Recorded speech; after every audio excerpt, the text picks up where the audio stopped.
దేవుని పరిశుద్ధ నామమునికి మహిమ కలుగును గాక. ప్రభునందు ప్రియులారా, గడిచిన వారంలో అమ్మతేజ గారి యొక్క వీడియో నేను అప్లోడ్ చేయడం జరిగింది నా యూట్యూబ్ ఛానల్లో. అయితే వాక్యానుసారమైన సేవ చేస్తారు, నేను ఇచ్చినటువంటి హెచ్చరికని ఆయన స్వీకరిస్తారు అనుకున్నాను. కానీ ఈ వారం రోజులు ఆయన ప్రయాసపడి పరిగెట్టి ఈ వీడియోని ఎలా తీయించాలి అని తపన పడి మొత్తానికి ఈరోజు సాయంకాలం 4 గంటలకి ఆ వీడియోనైతే నా యూట్యూబ్ ఛానల్లో నుంచి, doctor Abhinay Darshan YouTube channel నుంచి తీయించగలిగాడు. ఏదేమైనా సార్, మీరు వీడియోనైతే తీయించగలరు, కానీ దేవుని దృష్టిలో మీరు నేరస్తుడు, మోసగాడు అన్నటువంటి ముద్రని తీయించుకోలేరు. మీ పద్ధతిని మార్చుకుంటారు, మీ వైఖరి మార్చుకుంటారని ఒక హెచ్చరిక కొరకే నేను చేస్తున్నాను ఇది. అంతేకాని నా రెవెన్యూ కోసమో, వ్యూస్ కోసం, సబ్స్క్రైబర్స్ కోసం నేను చేయటం లేదు. కనుక ప్రజలారా, ప్రియులారా, ఈ వీడియో మరొక్కసారి నేను అప్లోడ్ చేస్తున్నాను. కొత్తగా సేవకులు ఎవరైతే సిద్ధపడుతున్నారో సేవ కొరకు, అమ్మతేజ గారి మార్గంలో వారు సేవ చేయకూడదు అన్న ఉద్దేశంతో మాత్రమే ఈ వీడియో నేను చేయటం జరుగుతుంది. దేవుని పరిశుద్ధ నామానికి స్తోత్రం కలుగునుగాక. ఈ వీడియో చూస్తున్నటువంటి ప్రతి ఒక్కరికి క్రీస్తు నామం పేరిట హృదయపూర్వక శుభాభివందనాలు తెలియపరుస్తూ ఉన్నాను. అయితే ఈ వీడియో చేయటానికి నేను చాలా సంకోచించి ఆలోచించాను. గడిచిన వారం నుంచి చాలా వేదనకర హృదయంతో ఎందుకు క్రైస్తవ్యంలో ఇలా జరుగుతుంది అని చాలా ఆలోచన పడి మదన పడిపోయాను. అయితే నేను ఇప్పటి వరకు సేవలోనికి వచ్చినప్పటి నుంచి నా సేవా జీవితంలో ఏ సేవకుడి గురించి కానీ, వారి సేవా విధానం గురించి కానీ, వ్యక్తిగతంగా కానీ, వారి కుటుంబాల గురించి కానీ నేను ఎప్పుడు విమర్శ చేయలేదు. ఎప్పుడూ ఎవరిని ఏ సందర్భంలోనూ సేవకుల్ని, వారి కుటుంబాలని వ్యక్తిగత విమర్శన నేను చేయలేదు. ఎందుకు చేయలేదు అంటే, నేను ఎప్పుడూ ఒకటే అనుకునేవాడిని, తీర్పు తీర్చటం మన బాధ్యత కాదు, అది దేవుడు చూసుకుంటాడు. తీర్పు తీర్చువాడు ఆయనే, మనం కాదు. ఎంతటి సేవకులైనా ఎవరికి తీర్పు తీర్చకూడదు అన్నటువంటి లేఖనాన్ని, వాక్యాన్ని నేను నమ్ముతాను. కాబట్టి ఎవరిని నేను ఎప్పుడు జడ్జ్ చేయడానికి ఇష్టపడలేదు ఇప్పటి వరకు కూడా. అయితే మరి ఇప్పుడెందుకు చేస్తున్నారు అని కొందరు అనుకోవచ్చు. ఇప్పుడు నేను తీర్పు తీర్చట్లా, కాకపోతే తీర్పు ఉంది. రానున్న రోజుల్లో క్రీస్తు రాకడ తర్వాత తీర్పుకు సిద్ధపడాలి. నేనైనా, మీరైనా, నా జత పని వారైనటువంటి సేవకులందరికీ కూడా తీర్పు ఉంటుంది. ఆ తీర్పులో నిలబడాల్సిన బాధ్యత ఉంది, అక్కడ లెక్క చెప్పుకోవాల్సిన బాధ్యత ఉంది. కాబట్టి తీర్పుని బట్టి హెచ్చరించటానికే ఈ వీడియో చేస్తున్నాను తప్ప నేను ఎవరిని తీర్పు తీర్చట్లేదు, ఎవరిని జడ్జి నేను చేయట్లేదు. తీర్పు తీర్చే హక్కు కానీ అధికారం కానీ నాకు దేవుడు ఇవ్వలేదు. తీర్పు కొరకు సిద్ధం చేయడానికి మాత్రమే ప్రేమపూర్వకమైన ఒక హెచ్చరిక. అయితే ఈ వీడియో చేయటానికి కూడా నేను చాలా ప్రార్థన చేశాను. చేయాలా వద్దా అని ఆలోచించాను. గడిచిన దినమే నేను చేద్దాం అనుకున్నాను, కానీ నిన్నటి రోజున చేయటానికి వచ్చి కెమెరా ముందు నిలబడేసి మరలా వెనక్కి వెళ్ళిపోయాను. వద్దు అనిపించింది. కానీ వెళ్ళిన తర్వాత ఇప్పటి వరకు కూడా పరిశుద్ధాత్మ దేవుడు నన్ను ప్రేరేపిస్తూ ఉన్నాడు ఈ విషయాల్ని మాట్లాడమని. ఎందుకంటే పరిశుద్ధాత్మ దేవుడు ఇలాంటి కొన్ని క్రైస్తవ పేర్లతో, క్రీస్తు పేరుతో, క్రీస్తు ముసుగులో చేస్తున్నటువంటి కొందరి అఘాయిత్యాలను బట్టి, ఆ క్రీస్తు పేరుతో క్రైస్తవుల్ని తప్పుదోవ పట్టిస్తున్నటువంటి సేవకులను బట్టి పరిశుద్ధాత్మదేవుడు ఎంతగానో దుఃఖిస్తున్నాడు, వేదన పడుతున్నాడు. ఆయన దుఃఖాన్ని, ఆయన వేదనని ఈ రీతిగా నా ద్వారా తెలియపరచమని దేవుడు నన్ను ప్రేరేపించాడు. కనుకనే నేను మీ ముందుకు రావడానికి ఇష్టపడ్డాను. ఇది నా సొంత ఆలోచన, నా సొంత వ్యక్తిగత తలంపు కాదు. ఇది దేవుడిచ్చినటువంటి ఆలోచన. యూట్యూబ్లో వీడియోస్ కోసం, షేర్స్ కోసం, లైక్స్ కోసం, సబ్స్క్రైబర్స్ కోసం కొందరు చేస్తారు, కానీ నేను అలా చేసే వ్యక్తిని కాదు. కాబట్టి యూట్యూబ్లో రెవెన్యూ కోసం నేను చేయట్లేదు.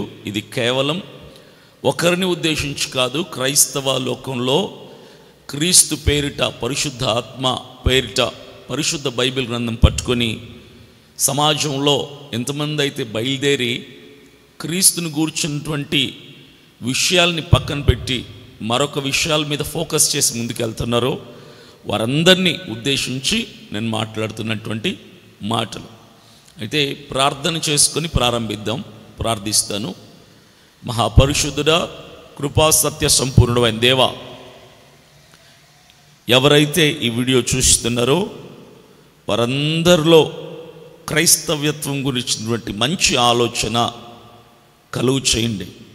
ఇది నేను తీర్పు తీర్చడానికి కాదు, మీ తీర్పు ఉన్నది, మీరు అక్కడ ఉన్నది అని హెచ్చరికనివ్వటానికే, మనుషుల కొరకు మెప్పు కొరకు కాక క్రీస్తు కొరకు సిద్ధం చేయాలి సమాజాన్ని, లోకమంతటిని అని హెచ్చరించటానికే మీరు నాకు ఇచ్చినటువంటి ప్రేరేపణను బట్టి నేను ఈ వీడియో చేస్తున్నాను. కనుక ఎలాంటి పొరపాట్లు, ఎలాంటి ఆవేశపూరితమైనటువంటి మాటలు నా నోటి నుంచి రాకుండా, నా సొంతంగా నేను మాట్లాడకుండా, పరిశుద్ధాత్మదేవా మీరే నాలో నిండి ఉండి ఒక ప్రేమపూర్వకమైన హెచ్చరికని ఎవరైతే తెలిసి లేదా తెలియక తప్పుడు మార్గంలో క్రైస్తవ్యంలో సేవ చేస్తున్నారో వారిని సరిచేయమని ప్రేమతో మీ సన్నిధిలో నేను ప్రాధేయపడుతున్నాను.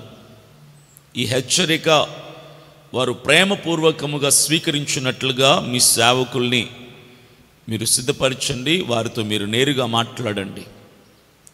ఈ యొక్క మాటలన్నిటినీ కూడా తండ్రి మీ సన్నిధిలో ఎలాంటి తప్పుదో పట్టకుండా సరైన రీతిలో వాళ్ళ మనస్సుల్లో, హృదయాల్లో చేరటానికి, ఫలించటానికి సహాయం చేయమని శ్రేష్టమైన, సాటిలేని, పరిశుద్ధమైన యేసయ్య నామం పేరిట ప్రార్థన చేస్తున్నాను తండ్రి, ఆమేన్.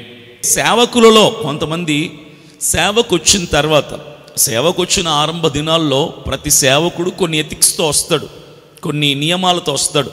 నేను ఇలా సేవ చేయాలి, ఈ పరిస్థితుల్లో ఇలా నిలబడాలి, ఏ శోధన వచ్చినా నేను తట్టుకొని అధిగమించే శక్తి దేవుని దగ్గర పొందుకోవాలి, ఇలాంటి వాటి వైపు నేను వెళ్ళకూడదు అని ఏది చేయాలి, ఏది చేయకూడదు, సేవకునిగా నేను చేయదగినవేవి అని ప్రతి సేవకుడు సేవకు వచ్చిన ఆరంభ దినాల్లో కొన్ని నియమాలతోనే వస్తాడు, ఎథిక్స్తో వస్తాడు. అయితే after coming to the ministry, సేవకు వచ్చిన తర్వాత ఏమైపోతున్నారంటే, ఆ సేవకుడిలాగా నేను చెబితే బాగుంటుంది, ఈ సేవకుడిలాగా నేను డ్రెస్ కోడ్ చేసుకుంటే బాగుంటుంది, ఆ సేవకుడిలాగా నేను మాట్లాడితే బాగుంటుంది, వాళ్ళకి జనం ఎక్కువ వచ్చేస్తున్నారు కదా, వాళ్ళు పెద్ద పెద్ద సంఘాలు కట్టేశారు కదా, వాళ్ళు పెద్ద పెద్ద ఆశ్రమాలు కట్టేస్తున్నారు కదా, వాళ్ళు బోల్డంత ఆస్తి సంపాదించుకున్నారు కదా అని చుట్టూ ఉన్నటువంటి కొందరు సేవకులు వారి విధానం రైటా రాంగా, వారు చేస్తున్న సేవ, వారు ప్రసంగిస్తున్న ప్రసంగం, వారు చేస్తున్న స్వస్థతలు, వారు చేస్తున్న అద్భుతాలు అది దైవికంగా జరుగుతున్నాయా, వాక్యానుసారంగా జరుగుతున్నాయా, లేదా వాక్యానికి వ్యతిరేకంగా జరుగుతున్నాయా, మనుషులను మెప్పించడానికి జరుగుతున్నాయా అన్నటువంటి ఇంకిత జ్ఞానం, కామన్ సెన్స్ కూడా లేకుండా కొందరు సేవకుల్ని ఉదాహరణగా, మాదిరిగా తీసుకుని వాళ్ళని వెంబడించడం, అవలంబించడం చేస్తున్నారు. అయితే ఇది తప్పు అని దైవం సేవకునిగా నేను మందలించుతున్నాను.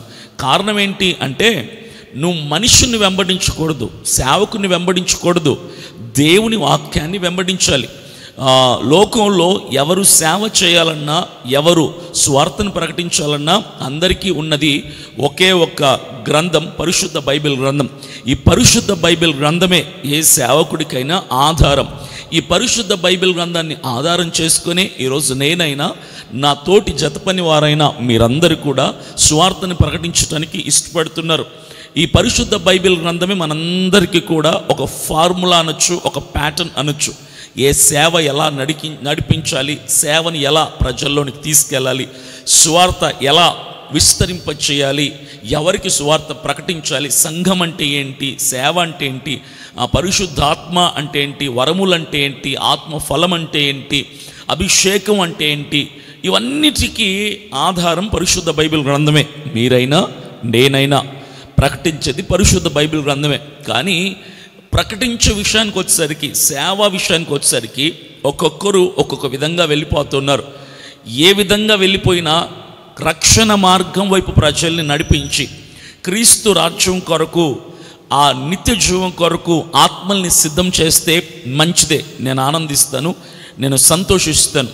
కాబట్టి నా జత పని వారైన సేవకులందరూ పరిశుద్ధాత్మ పేరిట చేస్తున్న కొన్ని ఇబ్బందికరమైనటువంటి కార్యాలు ఏవైతే ఉన్నాయో వాటిని సరి చేసుకుంటారని ఆశిస్తూ ఈ మాటలు నేను తెలియపరచడానికి ఇష్టపడుతున్నాను. అయితే రీసెంట్గా వైరల్ అవుతున్నటువంటి ఒక పేరు, ఆ పేరు అమ్మతేజ. ఆయన కూడా సేవకుడే, ఆయన కూడా పట్టుకుంది పరిశుద్ధ బైబిల్ గ్రంథమే, ఆయన కూడా నా జత పని వాడే, ఆయన కూడా నా యేసయ్యనే ప్రకటిస్తున్నాడు, ఆయన కూడా రక్షణ మార్గంలో నిలిచి ఉన్నాడు, ఆయన మంచివాడే. వ్యక్తిగతంగా అమ్మతేజ గారిని, ఆయన కూడా సేవకుడు కాబట్టి, నా జత పనివాడు కాబట్టి ఆయన్ని వ్యక్తిగతంగా నేను అభిమానిస్తాను, నేను గౌరవిస్తాను, నేను ప్రేమిస్తాను. ఎందుకంటే ఆయన ఒక ఆర్ఫనేజ్ రన్ చేస్తున్నాడు. అనాథ పిల్లలకి కావచ్చు, నిరుపేదలకి పిల్లలకు కావచ్చు, వాళ్ళకి ఆశ్రయాన్ని కల్పించి వారికి భోజనం పెడుతూ, వారిని చదివిస్తూ, వారికి వస్త్రాలు ఇస్తూ ఎన్నో మంచి పనులు చేస్తున్నాడు. అందుని బట్టి దేవునికి మహిమ కలుగుతుంది, దేవునికి స్తోత్రం. అలాగే వృద్ధాశ్రమం కూడా నడిపిస్తున్నాడు అని నేను విన్నాను. చాలా సంతోషమే. ఇవన్నీ సోషల్ యాక్టివిటీస్, ఇవన్నీ కూడా దేవుడు చెప్పినవే. క్రీస్తు ప్రభువుల వారి ప్రేమని ఈ రీతిగా ప్రకటించడం నిజంగా చాలా సంతోషం. అమ్మతేజ గారు చేస్తున్నటువంటి ఈ ఆర్ఫనేజ్ లేదా ఓల్డ్ ఏజ్ హోమ్, ఈ సోషల్ సర్వీస్ ఏదైతే ఉందో అదంతా కూడా యేసు ప్రభువుల వారు చెప్పినదే. కాబట్టి వీటిని బట్టి నేను నిజంగా ఆయన యందు ఆనందిస్తున్నాను, సంతోషిస్తున్నాను. అయితే ఇక సేవ విషయానికి వచ్చేసరికి, క్రీస్తు ప్రేమను ప్రకటించే విషయానికి వచ్చేసరికి, ఆయన మరి సేవలోనికి ఏ సంవత్సరంలో వచ్చాడో, దేవుడు ఎలా పిలుచుకున్నాడో, ఏ విధము చేత ఆయన్ని దేవుని సేవలో నిలబెట్టుకున్నాడో అది నాకు తెలీదు. ఆయనకి దేవునికి మధ్య ఉన్నటువంటి కమిట్మెంట్, దేవునికి ఆయన మధ్య ఉన్నటువంటి ఒక వాగ్దానం లేదా ఒక తీర్మానం కావచ్చు. అయితే అది ఆయనకు మాత్రమే తెలుసు. దేవుడు ఎలా పిలిచాడో, ఎలా వాడుకుంటాను అన్నాడు. ఎలా వాడుకుంటాను అన్న బైబిలే మనకు నమూనా, బైబిలే మనకు ఆధారం. ఆ పరిశుద్ధ బైబిల్ నందని మన ముందుంచి, ఆ పరిశుద్ధ బైబిల్ నందని ఆధారం మనకు చేసి, అందుని బట్టి మనం సేవలు నడిపిస్తాడు. దేవుని పిలుచుకునే పిలుపులు అనేక రకములు అయినప్పటికీ కూడా మీ పిలుపు, అమ్మతేజ గారు, మీ పిలుపు వేరు కావచ్చు, నా పిలుపు వేరు కావచ్చు, కానీ మనం ప్రకటిస్తున్న బైబిల్ మాత్రం ఒకటే. ఇది దయచేసి మర్చిపోకండి. మనం ప్రకటిస్తున్న క్రీస్తు ప్రభువుల వారు మాత్రం ఒకరే. క్రీస్తు మారలేదు, బైబిల్ మారలేదు. మీరు అంటున్న విషయం ఏంటంటే నా పిలుపు వేరు, మీ పిలుపు వేరు. ఇప్పటి వరకు కొన్ని లక్షల మంది సేవకులు ఉన్నారు ప్రపంచంలో. మన పూర్వీకులు, వాళ్ళ పూర్వీకులు, వాళ్లకు పూర్వీకులు, క్రీస్తు ప్రభువుల వారితో పనిచేసినటువంటి శిష్యులు, అపోస్తలులు, మిషనరీస్, వీళ్ళందరూ లక్షలాది మంది మనకంటే ముందుగా స్వార్థ చేసిన వాళ్ళే. ఈ ప్రజెంట్ జనరేషన్లో మనం చేస్తున్నాం. అయితే ప్రతి ఒక్కరిని వాడుకున్న దేవుడే నన్ను, మిమ్మల్ని కూడా వాడుకుంటున్నాడు. అయితే మీరు ఏమంటారంటే మీ పిలుపు వేరండి, నా పిలుపు వేరండి. సరే, మంచిదే. మిమ్మల్ని పిలిచిన దేవుడే నన్ను పిలిచాడు, నన్ను పిలిచిన దేవుడే మన జత పని వారైనటువంటి సేవకులందరినీ కూడా పిలిచాడు. మొట్టమొదటిగా నేను చెప్పేది ఏంటంటే, మీరు సేవకి ఏ రకంగా వచ్చారో నాకు తెలియదు, కానీ మొదటిగా మీరు సేవకు వచ్చిన తర్వాత మీరు కాపీ కొడుతున్నారు ఒక విషయాన్ని అని నేను క్లియర్గా చెప్పగలను. ఈ వీడియో వీక్షిస్తున్నటువంటి, ఈ మాటలు వింటున్నటువంటి ప్రేక్షకులకు కూడా మిమ్మల్ని గమనిస్తూనే ఉంటారు. మీరు యాజ్ ఇట్ ఈజ్గా సేవ చేయటం అంటే క్రీస్తుని వెంబడించటం, క్రీస్తుని అనుసరించటం, క్రీస్తు మార్గాన్ని మనం అనేకులకు తెలియపరచటం. అయితే మీరు సేవకు వచ్చిన తర్వాత డ్రెస్ కోడ్ దగ్గర నుంచి తీసుకుందాం. మీ డ్రెస్ కోడ్ ఎవరిని ఫాలో అవుతున్నారు చెప్పండి?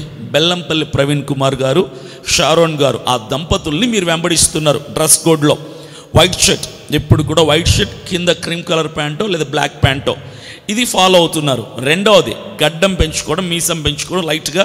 ఇది కూడా బెల్లంపల్లి ప్రవీణ్ కుమార్ గారిని, షారోన్ గారిని మీరు దంపతులు ఇరువురు కూడా ఆ దంపతుల్ని ఫాలో అవుతున్నారు. ఓకే, ఆయన మీరు అభిమానించవచ్చు, ఆయనను మీరు ప్రేమిస్తూ ఉండొచ్చు, ఆయన చేస్తున్న సేవ మీకు నచ్చి ఉండొచ్చు, ఏదైనా కావచ్చు. సరే, ఆయన లాంటి డ్రెస్ కోడ్ మీరు పెట్టుకున్నారు, సంతోషమే. ఆయనకు లాగా గడ్డం మీసాలు పెంచుకున్నారు, సంతోషమే.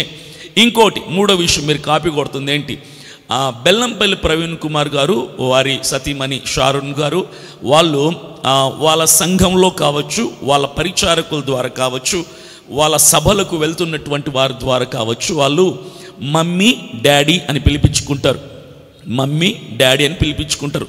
మరి ఎందుకు పిలిపించుకుంటారు అనేది అది వాళ్ళ వ్యక్తిగతం, అది వాళ్ళ విజ్ఞతకు వదిలేస్తున్నా. అయితే వారి తర్వాత చాలా కాలం, చాలా సంవత్సరాల తర్వాత సేవకు వచ్చిన మీరు కూడా ఒక డ్రెస్ కోడ్ వాళ్ళని ఫాలో అవుతున్నారు. గడ్డం విషయంలో ఆయన్ని ఫాలో అవుతున్నారు.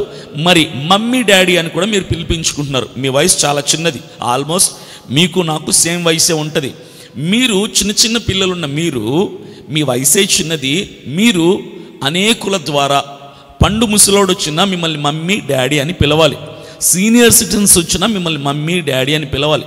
కలెక్టర్ వచ్చినా మిమ్మల్ని మమ్మీ డాడీ అని పిలవాలి. మీరు మమ్మీ డాడీ మీ పిల్లలకు అవుతారు, కానీ సొసైటీ అందరికి మమ్మీ డాడీ ఎందుకు అవుతారు?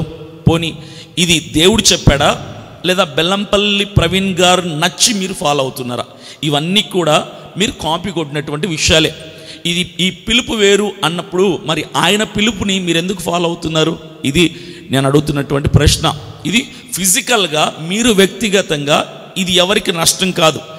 ఇవి ఎందుకు చెప్తున్నా అంటే మీరు కాపీ కొడుతున్నారు, ఇది పరిశుద్ధాత్మ దేవుడు చెబితే చేసేవి కాదు అని క్లియర్గా క్షుణ్ణంగా నాకైనా ఎవరికైనా చిన్నపిల్లలకు కూడా అర్థమవుతుంది. మీరు బెల్లంపల్లి ప్రవీణ్ గారు దంపతుల్ని యాజ్ ఇట్ ఈజ్ జిరాక్స్ కూడా తక్కువే, కలర్ జిరాక్స్ అనొచ్చు మీ ఇద్దరిని కూడా. మీ దంపతులు ఇరువురు ఆ బెల్లంపల్లి ప్రవీణ్ కుమార్ గారి దంపతుల్ని యాజ్ ఇట్ ఈజ్ కాపీ కొడుతున్నారు. మీ మాట, మీ నడవడిక, మీ క్రియలు, మీరు పిలిపించుకునే పిలుపు, మీరు వస్త్రధారణ, మీరు పెంచుకున్నటువంటి గడ్డం, ప్రతిదీ కూడా యాజ్ ఇట్ ఈజ్గా ఆయనని కాపీ కొడుతున్నారు. అయితే ఆయనని కాపీ కొడుతుంటున్నారంటే దాని అర్థం ఏంటో తెలుసా? ఒకటి, ఆయన మీకు నచ్చన్న ఉండాలి, లేదా ఆయన దగ్గరున్న జనమన్న మీకు నచ్చి ఉండాలి. అయితే నాకు తెలిసినంత వరకు దేవుడు నాకు ప్రేరేపిస్తున్న విషయం ఏంటంటే, మీకు నచ్చింది ఆయన కాదు, ఆయన దగ్గరున్న జనం నచ్చారు మీకు, ఆయన సంఘం నచ్చింది మీకు, ఆయన పెడుతున్న సభలు నచ్చాయి మీకు, ఆయన దగ్గరికి తరలి వస్తున్న వేలాది జనం నచ్చారు మీకు. మీకు జనం కావాలి. మీకు వచ్చింది ఏంటంటే ఇక్కడ ప్రాబ్లం అంతా కూడా జనాన్ని ఇష్టపడుతున్నారు మీరు. మీ దగ్గర ఎప్పుడు జనం ఉండాలి అని. నేను ఒకటి చెప్పనా, సేవకుడు అనేవాడికి మీరే కాదండి, ఏ సేవకుడైనా ఎవరైనా రావాలి, సేవకు అనుకున్న వాళ్ళకైనా, సేవ చేయబోయే వాళ్ళకైనా, సేవకు సిద్ధపడుతున్న వాళ్ళకైనా, ఆల్రెడీ సేవలో ఉన్న వాళ్ళకైనా రెండు ఉండకూడదు. అది నాకైనా, ఏ సేవకుడికైనా, ప్రపంచవ్యాప్తంగా తిరుగుతున్నటువంటి సేవకుడికైనా ఈ రెండు విషయాలు, ఈ పిచ్చి ఉండకూడదు. మొదటిది, సేవకుడికి డబ్బు పిచ్చి ఉండకూడదు. రెండవది, సేవకుడికి జనం పిచ్చి ఉండకూడదు. ఎప్పుడైతే డబ్బు పిచ్చి వచ్చిందా, సేవ అక్రమంగా వెళ్తుంది. సేవలో క్రమం ఉండదు, సేవలో నిజాయితీ ఉండదు, సేవలో యథార్థత ఉండదు, సేవలో పరిశుద్ధత ఉండదు, సేవలో దేవుడు ఉండడు, సేవలో వాక్యం ఉండదు. రెండవది, జనం పిచ్చి. ఒక సేవకుడికి ఎప్పుడైతే జనం పిచ్చి పట్టుకుందా, ఆ జనం పిచ్చి పట్టుకున్న సేవకుడికి దేవుడు ఉండడు. ఆ జనం పిచ్చి పట్టుకున్న సేవకుడితో దేవుడు మాట్లాడు. ఆ జనం పిచ్చి పట్టుకున్న సేవకుడి జీవితంలో దేవుడు కార్యం జరిగించడు. ఆ జనం పిచ్చి పట్టుకున్న సేవకుడి జీవితంలో, ప్రకటించే వాక్యంలో దేవుడు ఉండడు. అక్కడ కేవలం వారి ఆలోచనలు మాత్రమే ఉంటాయి. నూతన ఆత్మలు క్రీస్తు కొరకు పట్టబడటం నాకు కావాలి, నా తోటి సేవకులకు కూడా కావాలి. మీకు జనం పిచ్చి పట్టుకుంది అని నేను ఎందుకు చెప్పగలుగుతున్నానంటే, డబ్బు పిచ్చి ఉందా లేదా నాకు తెలియదు. మీరు చేస్తున్నటువంటి సేవని బట్టి, సేవా పేరుతో, క్రీస్తు పేరుతో, బైబిల్ పేరుతో మీరు చేస్తున్నటువంటి సభలు, నిర్వహిస్తున్నటువంటి కూడికలు, స్వస్థత, విడుదల, తైలాభిషేక సభలు ఏవైతే ఉన్నాయో విజయవాడ, కాకినాడ, విశాఖపట్నం, హనుమకొండ, ఇవన్నీ మీ వీడియోస్ అన్నీ నేను క్షుణ్ణంగా పరిశీలించాను. అయితే ఇవన్నీ కూడా మీరు సొంత ఖర్చుతో మీరు ఏర్పాటు చేసుకున్నటువంటి మీటింగ్స్, మీ సొంత ఖర్చుతో. జాగ్రత్తగా పాయింట్ నోట్ చేసుకోండి. అమ్మతేజ గారు తన సొంత ఖర్చుతో ఏర్పాటు చేసుకుంటున్నటువంటి మీటింగ్స్ ఇవన్నీ కూడా ఒక హన్మకొండలో అయినా, విజయవాడలో అయినా, కాకినాడలో అయినా, విశాఖపట్నంలో అయినా, ఇంకా హరిహర కళాభవన్ సికింద్రాబాద్, హైదరాబాద్ సికింద్రాబాద్లో హరిహర కళాభవన్ అయినా, ఇవన్నీ కూడా మీ సొంత ధనముతో, మీ సొంత ఖర్చుతో, మీ సొంత పబ్లిసిటీ, మీ సొంత పరిచారకులతో మీరు వెళ్ళి ఏర్పాటు చేస్తున్న, మీరు నిర్వహిస్తున్నటువంటి సభలు ఇవన్నీ కూడా. కారణం ఏంటి? మీటింగ్స్ పెట్టడం తప్ప అండి అనొచ్చు, తప్పు కాదు, పెట్టచ్చు. నేను కూడా పెట్టచ్చు, మీరు కూడా పెట్టచ్చు. కాకపోతే మీరు పెట్టిన పేరుంది కదా, స్వస్థత, విడుదల, తైలాభిషేక ప్రార్థనలు, అలా పెట్టకూడదండి పేరు. అది కూడా తప్పేం కాదు, పెట్టచ్చు. పేరు పెట్టడం తప్పేమి కాదు. ఎందుకంటే దేవుడు స్వస్థత ఇస్తాడు, విడుదల ఇస్తాడు, అభిషేకం కూడా చేస్తాడు, అద్భుతం కూడా చేస్తాడు. నేను పరిశుద్ధాత్మకి విరోధిని కాదు. నేను పరిశుద్ధాత్మను నమ్ముతాను, భాషలు నమ్ముతాను. నేను అద్భుతాలకి, సూచక క్రియలకి, స్వస్థతలకి విరోధిని కాదు. నేను స్వస్థతలు నమ్ముతాను, అద్భుతాలు నమ్ముతాను, సూచక క్రియలు కూడా నమ్ముతాను. ఎవరైనా స్వస్థత కొరకు ప్రార్థన చేయండి అంటే నేను తల మీద చేయబెట్టి ప్రార్థన చేస్తాను. ఎవరైనా దయ్యం పట్టిందండి ప్రార్థన చేయండి అంటే నేను వారి కొరకు ప్రార్థన చేస్తాను. నేను వీటన్నిటినీ నమ్ముతాను. మీరు ప్రవచనాలని నమ్మరా? నమ్ముతాను. ప్రవచనాలను కూడా నేను నమ్ముతాను. మరి ఏంటి మీ ప్రాబ్లం అంటే, నా ప్రాబ్లం ఏమీ కాదు, ఒకటే నా ప్రాబ్లం. మీరు దేవుని పేరిట ఈ మధ్యకాలంలో చాలా విషయాల్లో రాంగ్ ట్రాక్లో వెళ్తున్నారు అని నేను చెప్పగలను. ఎందుకంటే మీతో ఉన్న దేవుడే నాతో ఉన్నాడు, మీరు నమ్మిన దేవుడే నేను నమ్ముకుంటున్నాను.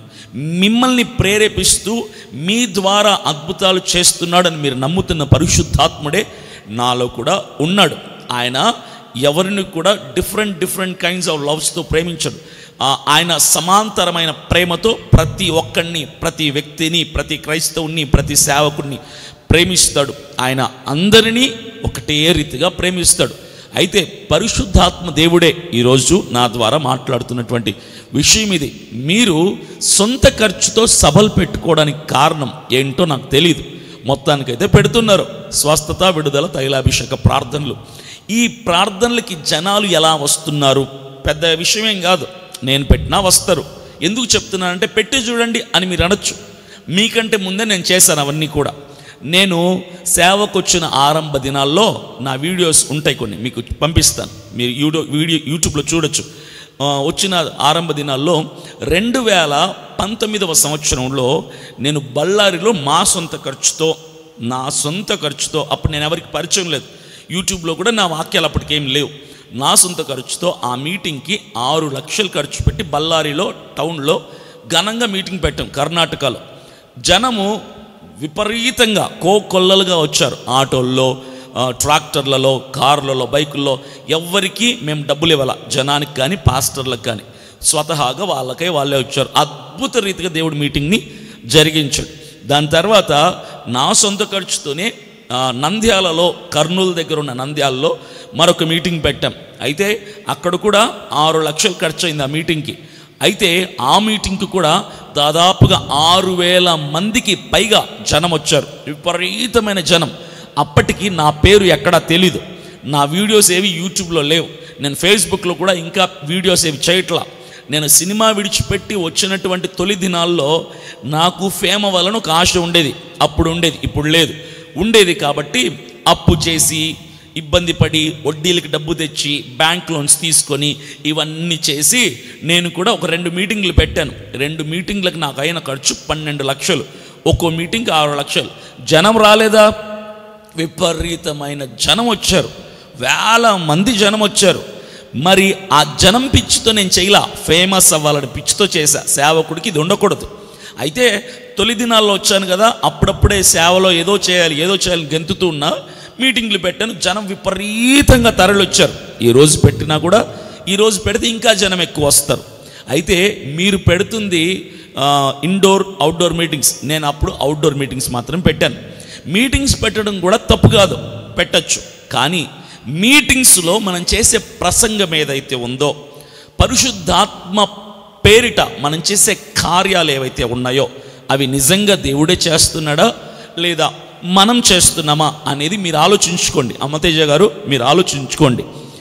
నాకు తెలుసు మీ ద్వారా కార్యాలు ఏవైతే జరుగుతున్నాయో అది పరిశుద్ధాత్మ దేవుడు చేయట్లేదు. అది మీకు కూడా తెలుసు అనుకోండి, నాకు కూడా తెలుసు, చాలామంది సేవకులకు కూడా తెలుసు. అయితే కొందరు బయటకు వచ్చి మాట్లాడుతున్నారు.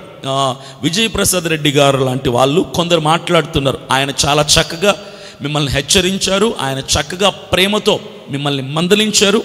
మీరు సరి చేసుకుంటారేమో అని ఆయన చాలా శక్తి లోపం లేకుండా ఆయన ప్రయత్నించారు. అయినప్పటికీ మీ విధానం మారలేదు. నేను నిన్న కూడా చూశాను, లైవ్లో, యూట్యూబ్ లైవ్లో స్వస్థత ప్రార్థనలు పెట్టారు. కాబట్టి నేను ఈ మీటింగ్స్ గురించి మాట్లాడుతున్నాను. ఆ మీటింగ్లో మీరు చేస్తున్న అద్భుతాలు ఏంటి? స్వస్థత, విడుదల, తైలాభిషేక ప్రార్థనల పేరిట మీరు నిర్వహిస్తున్నటువంటి మీటింగ్స్లో మీరు చేస్తుంది ఏంటి అంటే పేర్లు పెట్టి పిలవటం. ప్రతి ఒక్కరిని పేరు పెట్టి పిలుస్తున్నారు. ఒక 2000 మంది జనం ఉంటే ఖచ్చితంగా ఒక 30 మంది పేర్లను మీరు పిలుస్తున్నారు, 30 మంది పేర్లను పిలుస్తున్నారు. ఆ పేర్లు పిలిచేసి ఒకరిని పిలిచి శ్యామల అనేసి పిలవంగానే వాళ్ళేదో దేవుడు నన్ను పిలిచాడన్నట్టు ఫీల్ అయిపోయి గంతులేసేసి ఆనందపడిపోయి ఆనంద బాష్పాలు కార్చేసి వాళ్ళు విపరీతంగా ఉద్రేకానికి లోనైపోయి గంతులేస్తుంటే అప్పుడు మీరు వారి తల మీద చేయబెట్టి ప్రార్థన చేసి దేవుడు నీకు ఉద్యోగం ఇస్తాడు వెళ్ళు అంటే వాళ్ళు అప్పుడే అపాయింట్మెంట్ లెటర్ చేతికి ఇచ్చినట్టుగా ఫీల్ అయిపోయి ఆనంద భరితులైపోయి వెళ్ళిపోతున్నారు. మరొక పేరు పిలుస్తారు, సీత అంటారు. ఆవిడ అక్కడ ఉంటుంది. ఆవిడ లేచి నిలబడంగానే ఆవిడ కూడా చాలా హ్యాపీగా ఫీల్ అవుతుంది. ఎందుకో తెలుసా? దేవుడు నాతో మాట్లాడుతున్నాడు. ఒక విషయం చెప్పనా మీకు, మీరు కండక్ట్ చేస్తున్న మీరు మరి డబ్బులు అప్పు తెచ్చి మీటింగ్ పెడుతున్నారో లేదా మీ వెనకాల ఆస్తులు ఉన్నాయో లేదా మీకు ఫారిన్ ఫండ్ వస్తుందో నాకు తెలియదు. నేనైతే మా డాడీ రైల్వే ఎంప్లాయ్, మేము అబవ్ మిడిల్ క్లాస్ ఫ్యామిలీ. మాకు 3 కార్లు ఉండేవి, మాకు కాస్త డబ్బులు ఉండేవి. నేను సేవ చేసిన రోజుల్లో అంతా కూడా బాగానే ఉండేది ఫినాన్షియల్గా. కానీ అన్ని లక్షలు ఖర్చు పెట్టాలి ఒక్కొక్క మీటింగ్ అంటే మేమైతే అప్పు చేసే పెట్టాం. ఇది నాకు తెలిసినటువంటి సత్యం. మరి మీరు ఇన్ని మీటింగ్స్ పెడుతున్నారు, మీరు అనాథ, మీరు ఒక ఆర్ఫన్ అని చెప్పుకుంటున్నారు. మరి ఇన్ని లక్షలు మీకు ఎలా వస్తున్నాయో అది దేవునికి మీకే తెలియాలి. అది మీ విజ్ఞప్తికి వదిలేస్తున్నా, దాంతో నాకు సంబంధం లేదు. మొత్తానికైతే లక్షలు ఖర్చు పెట్టి అనేక పట్టణాల్లో మీరు మీటింగ్స్ పెడుతున్నారు. ఆ లక్షలు ఎలా వస్తున్నాయో నాకు తెలియదు. మీటింగ్ పెడితే చాలామంది అనుకుంటారు మీటింగ్ పెడితే బోళ్ళంతమంది జనం వస్తారు, బోళ్ళంత డబ్బు వస్తారు. డబ్బు రాదు, జనమే వస్తారు. నాకు తెలుసు కదా. నేను 6 లక్షలు పెట్టి మీటింగ్ పెట్టినప్పుడు, 2 మీటింగ్లు పెట్టినప్పుడు మాకు వచ్చిన కానుకలు 3 లక్షలే. అంటే సగమే వచ్చింది. నేను ఏదో జనం పిచ్చితో, ఫేమస్ అవ్వాలని పిచ్చితో పెట్టా. దేవుడు నన్ను ఇలా కొట్ల మంచిగా మందలించాడు దేవుడు. అప్పటి నుంచి మానేసుకున్నా. సభలు పెట్టడం కాదు, జనం పిచ్చి మానుకున్నా. ప్రార్థన చేశాను, ప్రభువా నన్ను నీ సేవలో వాడుకో, నీకు అలా ఇష్టమైతే అలా వాడుకో. నీకు ఇష్టం లేకుండా నేను కొన్ని పనులు చేశాను సేవ పేరిట, కాబట్టి నన్ను నష్టపరిచావు, ఇబ్బంది చేసావు, కాబట్టి నీకు నచ్చినట్టు వాడుకో అంటే దేవుడు అప్పటి నుంచి నా డైరీలో ఒక్కరోజు కూడా ఖాళీ లేకుండా నిర్విరామముగా సేవలు వాడుకోవటం మొదలుపెట్టాడు. ఇంకా అప్పటి నుంచి నా సొంతంగా మీటింగ్స్ పెట్టలేదు, నేను ఎక్కడ డబ్బు ఖర్చు పెట్టలేదు. అప్పటి నుంచి దేవుడే నన్ను వాడుకుంటున్నాడు. అనేక చోట్లకి ఆహ్వానించేవాళ్ళు నన్ను. అయితే మీరు పెడుతున్న మీటింగ్స్కి డబ్బు ఎక్కడి నుంచి వస్తుంది? మీరు ఒక అనాథ అన్నారు. అనాథ అయిన మీకు ఇన్ని లక్షలు ఒక్క మీటింగ్ పెట్టాలంటే రమారమి దాదాపుగా 4 లక్షలు. ఎందుకంటే ఇండోర్ మీటింగ్ కాబట్టి ఒక 3 నుంచి 4 లక్షలు ఖర్చు అవుతుంది. మీకు అంత కానుకలు అయితే రావు, అది నాకు తెలుసు, నేను ఎక్స్పీరియన్స్ చేశాను. ఏ మీటింగ్ పెట్టే సేవకుడిని అడిగినా చెప్తాడు. మరి మీకు ఇంత డబ్బు ఎక్కడి నుంచి వస్తుంది? రెండవ ప్రశ్న, మీరు మీటింగ్ పెట్టి అద్భుతాలు జరుగుతున్నాయి, సూచక క్రియలు జరుగుతున్నాయి, పరిశుద్ధాత్మ దేవుడు కార్యం జరిగిస్తున్నాడు అని గొంతు చింపుకొని మీరు అరుస్తున్నారు. చాలా సందర్భాల్లో పేర్లు పిలుస్తూ అరుస్తున్నారు. పేర్లు పిలవంగానే ఇది నేను జనాన్ని అడుగుతున్నాను, మిమ్మల్ని కూడా అడుగుతున్నాను. మీరు నేనే మీ మీటింగ్లో వచ్చి కూర్చున్నానండి, నేను ఒక క్రైస్తవున్నో లేదంటే అన్యున్నో, మీరు మీ మీటింగ్లో నేను కూర్చున్నప్పుడు అభినయ్ దర్శన్ అని మీరు నా పేరు పెట్టి పిలిచారు. నేను లేచాను. ఏం జరిగింది? నాకేమైనా డబ్బులు వచ్చాయా? నాకేమైనా కాలు లేకపోతే కాలు వచ్చిందా? చూపు లేకపోతే చూపు వచ్చేసిందా? ఉద్యోగం లేకపోతే ఆన్ స్పాట్ ఉద్యోగం వచ్చేసిందా? లేకపోతే మా వాళ్ళు ఎవరైనా చనిపోతే వాళ్ళు తిరిగి బతికేశారా? లేకపోతే అప్పటికప్పుడు దేవుడు నా సేవను విస్తరింప చేసేసాడా? మీరు నా పేరు పిలిచినంత మాత్రాన నాకు ఒరిగిందేంటి, నాకు వచ్చిందేంటి? ఇది జనాలు గుర్తించాలి. ఒక సేవకుడు మిమ్మల్ని పేరు పెట్టి పిలిచినంత మాత్రాన ఏ లాభము రాదు. అది మీకు తర్వాత అర్థమవుతుంది. ఆ టైంలో మానవ నైజం ఏంటంటే ఉద్రేకానికి లోనవుతాడు. అబ్బా, ఎలా తెలిసిపోయింది నా పేరు ఇతనికి? దేవుడు చెప్తే తప్ప తెలియదు కదా. నా పేరు ఇంత కరెక్ట్గా ఇంతమంది జనంలో నా పేరు ఎలా పిలవగలిగాడు అని ఒక ఉద్రేకం లోనవుతారు. మీరు ఉద్రేకానికి లోనైపోయి మీ ముందర మైకు పెట్టంగానే స్టేజ్ మీదకి పిలిచేసి మీరు మాట్లాడే మాట ఏంటో తెలుసా? దేవుడే పిలిచాడండి, నేను ఎప్పుడు పాస్టర్ గారిని కలవలేదు, అమ్మ తేజ గారిని ఎప్పుడు చూడలేదు, ఈయనతో ఎప్పుడు వ్యక్తిగతంగా మాట్లాడలేదు, ఈయనకు నాకు పరిచయం, ఇవన్నీ ఆయన అడుగుతాడు. మీకు నాకు పరిచయం ఉందా? మీరు నన్ను ఎప్పుడైనా చూసారా? మీ పేరు నాకు ఎప్పుడైనా చెప్పారా? మా వాళ్ళు మిమ్మల్ని ఎప్పుడైనా కలుసుకున్నారా? వీటన్నిటికీ సమాధానాలు మీరు చెప్పేది నో అనే. నన్ను కూడా పిలిచి స్టేజ్ మీద, అభినయ్ దర్శన్ నీకు నేను తెలుసా, పరిచయం ఉందా? మరి నీ పేరు నేను పిలిచానా, దేవుడు పిలిచా అంటే నేను కూడా దేవుడే పిలిచాడు అంటాను ఆ టైంలో. ఎందుకో తెలుసా? ఉద్రేకానికి లోనైపోయి ఉంటాను నేను, ఎగ్జైటింగ్లో, ఒక యాంగ్జైటీలో ఉంటాను. కాబట్టి ఖచ్చితంగా స్టేజ్ మీదకి పిలిచి అంతమంది జనం ముందర మైకు పెట్టి నిన్ను నేను పిలిచానా, దేవుడు పిలిచాడంటే దేవుడు పిలిచాడనే చెప్తా. ఎందుకంటే నేను సేవకుడిని కాదు, ఒక సామాన్యమైన వ్యక్తిని. మీ సభకు వచ్చా. మీ సభకు వచ్చిన వాళ్ళందరూ కూడా సార్ ఎందుకు వస్తున్నారంటే జీవితాల్ని బాగు చేసుకుందాం, దేవునికి దగ్గరగా బతుకుదాం, పాపాన్ని కొట్టేసుకుందాం, పరలోక రాజ్యానికి చేరటానికి కొన్ని వాక్యానుసారమైన విషయాలు నేర్చుకొని వాక్యానుసారంగా బ్రతుకుదాం అన్నటువంటి ఉద్దేశంతో మీ మీటింగ్కి ఎవరు రారు.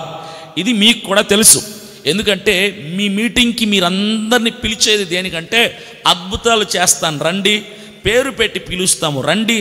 మీరు ఒక మీటింగ్ ఒక చోట పెట్టారంటే, ఇప్పుడు రీసెంట్గా 25వ తారీఖున, జూలై 25వ తారీఖున కాకినాడలో మీటింగ్ పెట్టారు. దానికి సుమారుగా 10-15 రోజుల ముందు నుంచి మీ యూట్యూబ్ ఛానల్లో విపరీతమైన పబ్లిసిటీ చేస్తున్నారు. ప్రతి రీల్కి పైన కింద ఆ మీటింగ్ డేటు, ఆ మీటింగ్ టైము, ఆ మీటింగ్ వెన్యూ, లొకేషన్ రాసిపెట్టి మధ్యలో ఒక వీడియో పెడుతున్నారు. ఆ వీడియో ఏంటి అంటే, దేవుడు నన్ను పేరు పెట్టి పిలిచాడు, అమ్మ తేజ గారు నేనెవరో తెలియకపోయినా నా పేరు పెట్టి పిలిచారు. అంత ఇదే పంచాయతీ, ఇంకా ఇది తప్ప ఇంకేది లేదు. ఇదే 10-15 రోజులు మీ యూట్యూబ్ మొత్తం వెతికితే ఆ కాకినాడ మీటింగ్కి 10-15 రోజుల ముందు నుంచి ఇవే సాక్ష్యాలు. నా పేరు పిలిచాడు, నా పేరు పిలిచాడు, నా పేరు పిలిచాడు అంటే జనాల్ని ఎంత మభ్య పెడుతున్నారు మీరు అంటే అర్థం ఏంటి? కాకినాడలో 25వ తారీఖున మీటింగ్ పెడుతున్నారు. ప్రజలారా మీరు రండి, మీ పేరు కూడా దేవుడు పిలుస్తాడు. నాకు అర్థం కానిది ఏంటంటే సార్, పేరు పెట్టి పిలుస్తాడు రండి అంటే పేరు పెట్టి పిలిస్తే వాళ్ళ జీవితంలో పాపం పోతుందా? వాళ్ళని దేవుడు క్షమించేసినట్ట? వాళ్ళు పరలోకానికి రెడీ అయిపోయినట్ట? దేవుని రాజ్యంలో, దేవుని రాకడలో, వధువు సంఘంలో వాళ్ళ పేరు నమోదైనట్ట? దేవుని సంఘంలో వాళ్ళు చేర్చబడినట్ల? పేరు పిలిస్తే వరిగేది, వచ్చేది ప్రయోజనం? What's the use by calling their names? ఇది నా ప్రశ్న. మీరు పేరు పిలిస్తే వాళ్ళకు వచ్చే లాభం ఏంటి? ఏంటి లాభం? ఇంకో విషయం చెప్పనా? మీరు పేరు పిలుస్తున్నారు. విజయప్రసాద్ రెడ్డి గారు మిమ్మల్ని ప్రశ్నించారు వీడియో ద్వారా, ఒక మెసేజ్ ద్వారా. అవన్నీ చీప్ ట్రిక్స్ అని చెప్పేశారు ఆయన. ఉదాహరణగా ఒకటి చూపించారు. ఎవరో మీ వాలంటీర్ వాళ్ళ పక్కన ఉంటారు, వాళ్ళ పేరు కనుక్కుంటారు, ఆయనకి వాట్సాప్లో వస్తుందని చెప్పి ఆయన కొన్ని విషయాలు చెప్పారు. దాన్ని మీరు ఖండిస్తూ ఆయనకు కౌంటర్గా ఒక మెసేజ్ ఇచ్చారు. హరిహర కళాభవన్లో ఒక ప్రసంగం చేస్తూ మధ్యలో ఆయన గురించి కొన్ని విషయాలు చెప్తూ మీరు దుఃఖపడ్డారు, వేదన పడ్డారు. నిజంగా నాకు కూడా బాధ వేసింది ఆ మాటలు చూసినప్పుడు. ఏం చేయాలన్నా పరిశుద్ధాత్మ దేవుడు నన్ను బలవంతం చేస్తున్నాడు, పేరు చెప్పు పేరు చెప్పు అని. నేను ఆపుకోమంటావా? నా వల్ల కావటం లేదన్నా అని ఏడ్చి మరీ చెప్పారు. ఏడ్చి మరీ చెప్పారు. పరిశుద్ధాత్మ దేవుడు మీకు పేరు పిలవమని మదిలో బలవంతం చేస్తున్నాడా అమ్మతేజ గారు? నిజమేనా అది? అది అబద్ధం అని మీకు తెలుసు. ఎందుకు అబద్ధాన్ని నిజం చేయాలని మీరు ప్రయత్నం చేస్తున్నారు? అసలు మీరు సేవకు వచ్చిన ఆరంభ దినాల్లో మీ లక్ష్యం ఏంటి? పేర్లు పిలవటమా? అద్భుతాలు చేయటమా? మన పూర్వీకులు సేవ ఎలా చేశారు తెలుసా?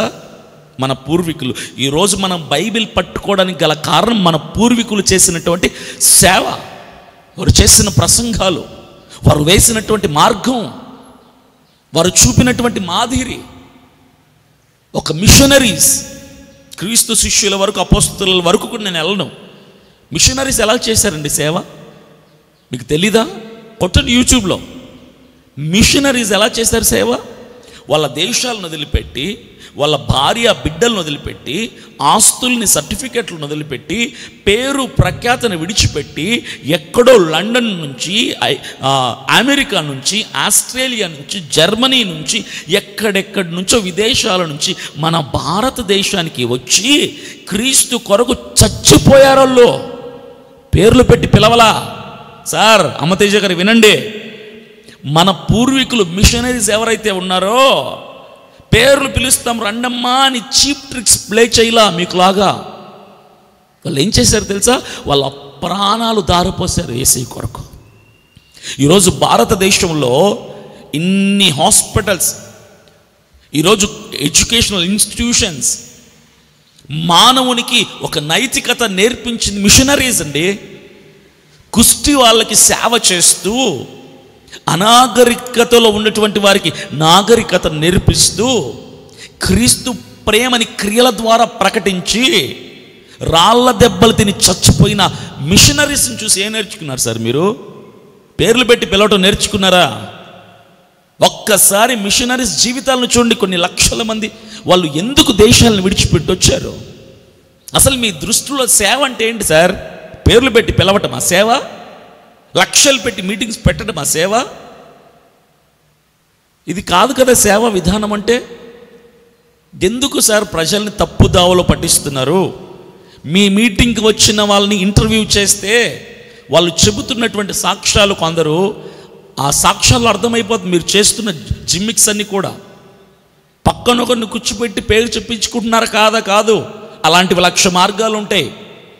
మిమ్మల్ని వైరల్ చేస్తూ, మిమ్మల్ని ట్రోల్ చేస్తుంటే చాలామంది, నా ఫ్రెండ్ ఒకడు చూశాడు, ఆ వీడియోస్ చూసి నాకు ఫోన్ చేశాడు. వాడు అన్యుడు. ఫోన్ చేసి, అన్నా మనం కూడా ఇది చేద్దాం, పడిన బాగుంది, ఇదేదో మనకు కూడా డబ్బులు లక్షల కోట్లు వస్తాయి, నాకు అబ్బ చెప్పేసి నీ దగ్గరికి వచ్చేస్తాను, నేను ఒక 10 మందిని పెట్టుకొని ఒక మీటింగ్లో ఒక 30 పేర్లు నీకు ఇచ్చేస్తాను, వాళ్ళ డీటెయిల్స్ మొత్తం ఇస్తాను, ఎక్కడ పుట్టారు, ఎక్కడ పెరిగారు, వాళ్ళ జబ్బు ఏంటి, వాళ్ళ ప్రాబ్లం ఏంటి, ఎప్పుడు వచ్చారు, ఏ టైంకి వచ్చి కూర్చున్నారు అన్నది కూడా నీకు చెప్తాను. నేను ఎలా చెప్తాను ఏంటని నువ్వు వదిలేసి, నువ్వు స్టేజ్ మీద ఉన్న అన్ని నీకు డీటెయిల్స్ ఇస్తాను. నేను 30 పేర్లు ఇస్తాను, ప్రతి మీటింగ్లో పిలువు అన్నాడు నన్ను. నాకు ఫోన్ చేసేవాడు ఒక అన్యుడు. అమ్మతేజ గారు మిమ్మల్ని చూసి నేర్చుకుంటుంది ఇవే సార్. మిమ్మల్ని చూసి అలాంటి వాళ్ళు అన్యులు ఏం నేర్చుకుంటున్నారు తెలుసా? ఓహో, మనం కూడా ఇలా పేర్లను పిలిచేస్తే జనాలు వచ్చేస్తారు, పైసలు వచ్చేస్తాయి. ఇది నేర్పిస్తున్నారా మీరు? దేవుని సేవ పేరిట ఇది నేర్పిస్తున్నారా మీరు? క్రైస్తవ లోకానికి, సేవకులకి ఇది నేర్పిస్తున్నారా? This is not the right way. ఈ మధ్య కాకినాడ సభలో, మీరు పెట్టిన కాకినాడ సభలో ఒక వ్యక్తిని చూశాను. అతను చెప్పిన సాక్ష్యాన్ని, మీరు అతను పిలిచినటువంటి విధానం చూశాను. అతని పేరు చైతన్య పులి. ఇతను నాకు కూడా తెలుసు. ఆ తమ్ముడు నాకు పరిచయమే. నన్ను కూడా కలిశాడు ఒక టైంలో, ఒక మీటింగ్కి వెళ్ళినప్పుడు జనరల్గా క్యాజువల్గా వచ్చి మాట్లాడాడు. అతను కూడా సేవ చేస్తున్నాడు, చైతన్య పులి అనే అతను. అయితే అతన్ని మీరు గిద్యోను అని పేరు పెట్టి పిలిచారు. అతను కూడా తన ఫేస్బుక్లో, తన యూట్యూబ్ ఛానల్లో ఆ లింక్ కట్ చేసుకుని, ఆ వీడియో క్లిప్ కట్ చేసుకుని పెట్టుకున్నాడు. నిజంగా దేవుడు నాతో మాట్లాడాడు. సేవకులు కూడా భ్రమపడిపోతే ఎలా సార్? చైతన్య తమ్ముడు, నువ్వు కూడా ఇలాంటి వాటికి లోనైపోతున్నావా? తలంచేస్తున్నావా? ఏం చేశాడు అమ్మతేజ గారు? నీ పేరు పెట్టి పిలిచారు, గిద్యోన్ అని పిలిచారు. 4 రాళ్ళు వేస్తే ఖచ్చితంగా ఒక రాయన్న కరెక్ట్గా పడిద్ది. అలా పిలిచాడు నిన్ను. పిలిచాడు. ఏం జరిగింది? చైతన్య నిన్నే అడుగుతున్న తమ్ముడు, నీకేం జరిగింది? నీ పేరు పెట్టి కాకినాడ సభలో అమ్మతేజ గారు నీ పేరు పెట్టి పిలిచాడు, నీకేంటి వచ్చింది? మీటింగ్ అయిపోయి ఇప్పటికీ 5 రోజులు అయిపోయింది, నీకేమైనా వచ్చిందా? ఆ రోజు ఒక ఉద్రేకం తప్ప ఇంటికి వెళ్ళిపోయిన తర్వాత ఏమైనా వచ్చిందా? ఆ రాత్రికి రాత్రి నీకేమైనా అద్భుతం జరిగిపోయిందా? నీ పేరు పెట్టి పిలిచాడు, నెత్తి మీద చేయి పెట్టి దేవుడు నిన్ను గిద్యోను వలే ఆశీర్వదిస్తాడని గట్టిగా కేకలేసి చెప్పాడు. చేస్తూ అమ్మతేజ గారు ఒక మాట అన్నారు అక్కడ, ఏమన్నా తెలుసా? దేవుడు ఉన్నాడా చచ్చిపోయినాడా చెప్పండి అన్నాడు. అసలు ఏంటి సార్ మీరు చేసే పనికి మీరు మాట్లాడే మాటకి సింక్ అవుతుందా అసలు? అంటే పేరు పెట్టి పిలిస్తే దేవుడు ఉన్నాడనా? పిలవని సేవకులందరూ దేవుడు లేడని ప్రకటిస్తున్నారా ఏంటి? సేవ కరెక్ట్గా చేయండి సార్. మీ మనస్సాక్షి మీద చేసుకొని చెప్పండి, మీరు చీప్ ట్రిక్స్ ప్లే చేయట్లేదని. పరిశుద్ధ బైబిల్ గ్రంథం మీద చేసి చెప్పండి, మీరు ప్లే చేస్తున్న చీప్ ట్రిక్స్ కాదని. మీరు చేస్తున్నవన్నీ కూడా చీప్ ట్రిక్సే. పరిశుద్ధాత్మ దేవుడు నన్ను బలవంతం చేస్తున్నాడు. ఈరోజు మీ గురించి మాట్లాడమని కూడా పరిశుద్ధాత్మ దేవుడు వారం నుంచి బలవంతం చేస్తుంటే తట్టుకోలేక ఆపుకోలేక నేను కెమెరా ముందుకు వచ్చి మాట్లాడుతున్నా. దేవుడు బలవంతం చేస్తే నాకై నేను కాదు, నిన్ను చూసి మిగిలిన సేవకులు, రాబోతున్న తరంలో కాబోయే సేవకులు ఏం నేర్చుకోవాలి సార్? పేర్లు పిలుస్తామని నేర్చుకోవాలనా? ఒక్కటి చెప్పండి. మీ పరిచర్యలో మీ సేవలో దేవుడు కనిపిస్తున్నాడు ఎక్కడైనా? పేర్లు పిలవటం, అద్భుతాలు చేస్తామని చెప్పడం. కళ్ళు లేని వాడికి కళ్ళు వచ్చాయా? మీ పరిచర్యలో మీరు చేసిన ప్రార్థనలకి ఎవరికైనా ఒక్కరిని చూపించండి లైవ్లో. కాళ్ళు లేని వాడికి కాళ్ళు వచ్చాయా? ఒక్కరిని చూపించండి లైవ్లో. క్యాన్సర్తో వచ్చిన వాళ్ళకి ఎవరికైనా క్యాన్సర్ నయం చేశారా? ఒక్కరిని చూపించండి లైవ్లో. చెవుడి వాడికి 2 చెవులు పూర్తిగా పుట్టుకతో చెవిటివాడు మీ దగ్గరికి వచ్చినప్పుడు 2 చెవులు బాగా పనిచేయడానికి మీరు అద్భుతం చేశారా? ఒక్కరిని చూపించండి. కాలు చేతులు కట్ అయిపోయింటాయి, కొంతమందికి కుంటోళ్ళు ఉంటారు, అలాంటి వాళ్ళకి చెయ్యాలా మొలిచేసిందా? ఒక్కరిని చూపించండి లైవ్లో. ఎందుకు సార్ చీప్ ట్రిక్స్ ప్లే చేస్తారు? పేర్లు పిలిచి ప్రజలను ఎందుకు సార్ మోసం చేస్తారు మీరు? ఎందుకు ప్రజల ఆ ఉద్రేకాలతో భావోద్వేగాలతో మీరు బిజినెస్ చేస్తున్నారు? ఇది వాస్తవం అనిపిస్తుందా? పరిశుద్ధ బైబిల్ గ్రంథం మీద చేయబెట్టి చెప్పండి, మీ గుండెల మీద చేసుకొని చెప్పండి. మీరు దేవుని ముసుగులో తప్పులు చేస్తున్నారు. క్రీస్తు పేరిట మీరు మోసాలు చేస్తున్నారు. మీరు పేర్లు మరి ఎందుకు కరెక్ట్గా పిలుస్తున్నారు నేను చెప్పనా? పేర్లు సాతానుగాడు కూడా పిలుస్తాడు, అపవాది కూడా పేర్లు పిలుస్తాడు. తమ్ముడు చైతన్య విను, నిన్ను ఆ రోజు పిలిచింది అమ్మతేజ గారు కాదు, సాతానుడు. ఎందుకో తెలుసా? వాడికి కూడా తెలుసు నీ పుట్టు పూర్వత్వాలు. నా పుట్టు పూర్వత్వాలు తెలుసు వాడికి. నేను 4 గోడల మధ్యలో ఒంటరిగా ఉన్నప్పుడు నేను ఏం చేస్తానా, ఏం మంచి పని చేస్తాను, ఏ పనికి మాలిన పని చేస్తానో సాతానుడికి తెలుసు, దేవుడికి తెలుసు. మన జీవితం అంతా బహిర్గతంగా తెలుసు వాళ్ళకి, దేవుడికి సాతానుడికి. అమ్మతేజ గారు అయితే మీరు చీప్ ట్రిక్స్ ప్లే చేస్తూ అయినా మీరు పేర్లు పిలుస్తూ ఉండాలి. ఏదో రకంగా వాళ్ళ పేర్లు తెలుసుకొని ముందే పిలుస్తూ ఉండాలి. లేకపోతే సాతానుడు మిమ్మల్ని వాడుకుంటూ ఉండాలి. ఈ రెండిట్లోనే ఏదో ఒకటి జరుగుతుంది అంతే తప్ప పరిశుద్ధాత్మ దేవుడని మాత్రం మీకు 2 చేతులు జోడించి మీ 2 కాళ్ళు పట్టుకుని నేను బతిమలాడుతాను సార్. పరిశుద్ధాత్మ పేరు ఎత్తకండి మీరు. అసలు బెల్లంపల్లి ప్రవీణ్ గారి కాపీ కొడుతున్నారు మీరు. ప్రతి విషయంలో ఆయన్ని కాపీ కొడుతున్నారు. మమ్మీ అని పిలవాలనా, డాడీ అని పిలవాలనా? మిమ్మల్ని ప్రజలకు నేర్పిస్తున్నారు. అది మీరు మాట్లాడేటప్పుడు కూడా సిస్టర్ గారి గురించి, మీ సతీమణి గారి గురించి మీరు మాట్లాడేటప్పుడు కూడా మమ్మీ మమ్మీ మమ్మీ అలా చేశారు, మమ్మీ ఇలా చెప్పారు, మమ్మీ అంటే నేర్పిస్తున్నారు మమ్మీ అని పిలవమని. ఇది ఎక్కడ నేర్చుకున్నారు మీరు?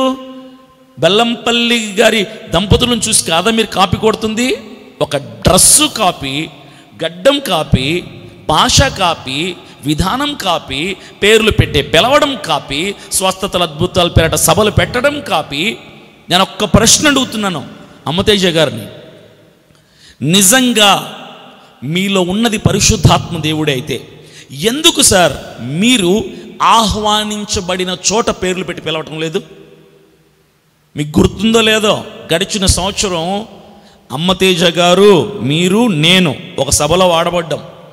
ఒకటే రోజు ఉదయకాల ప్రసంగం మీరు చేశారు, సాయంకాల ప్రసంగం నేను చేశాను. గుంటూరు దగ్గర వినుకొండ ప్రాంతంలో కరెక్ట్గా సంవత్సరం క్రితం ఉదయం మీరు ప్రసంగం చేసిన వేదిక మీదనే సాయంకాలం నేను ప్రసంగం చేశాను. మీరు నేను కలుసుకున్నాం, మీరు నన్ను పలకరించారు, మీ టీంని నేను చూశాను, మీకు ఇచ్చిన అకామిడేషన్ నాకు, మీకు ఇచ్చిన గదే నాకు ఇచ్చారు, మనం కలుసుకున్నాం కూడా. మరి మిమ్మల్ని నేను మీ యూట్యూబ్ మొత్తం చూశాను సార్, మీ వీడియోస్ అన్నీ చెక్ చేశాను. మిమ్మల్ని ఆహ్వానించిన చోట కూడా జనమే ఉన్నారు కదా, అక్కడ కూడా పరిశుద్ధాత్మ దేవుడే ఉంటాడు కదా, అక్కడ కూడా మీరు ఎందుకు పేరు పెట్టి పిలవటం లేదు? అంటే అక్కడ దేవుడు వద్దంటున్నాడా? ప్రజలారా బాగా గమనించండి, క్రైస్తవులారా, మోసపోకు, మభ్య పడకండి, కాన్షియస్ కలిగి ఉండండి. పిచ్చోళ్ళలాగా పరిగెడుతున్నారు, పేర్లు పిలుస్తున్నాడు, పేర్లు పిలిస్తే వరిగేది తరిగేదేం లేదు. ఆయన ఊరికే మోసం చేస్తున్నాడు ప్రజల్ని, పేర్లు పిలుస్తున్నాడు, అద్భుతాలు చేస్తున్నాడని. ఒక్క అద్భుతం కూడా చేయట్లేదు ఆయన. అద్భుతాలు అంటే ఏంటి సార్? యేసు ప్రభులు వారు చేశారు అద్భుతాలు.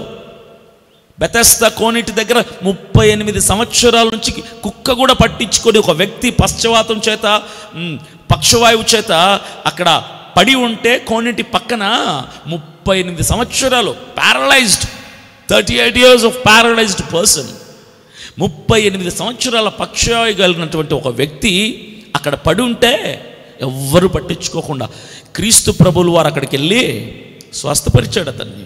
అతను లేచి పరుపెత్తుకొని వెళ్ళిపోయాడు నడుచుకుంటూ. ఆయన మహిమపరచబడ్డాడు. అది అద్భుతం.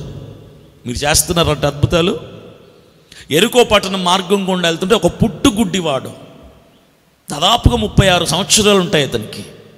పుట్టుగుడ్డివాడు జనసమూహంలో, దావీదు కుమారుడా యేసు నన్ను కరుణించవా అంటే యేసయ్య వారిని పిలిపించుకొని ఆన్ స్పాట్, నువ్వు కళ్ళు తెరు అన్నాడు, కళ్ళు వచ్చే.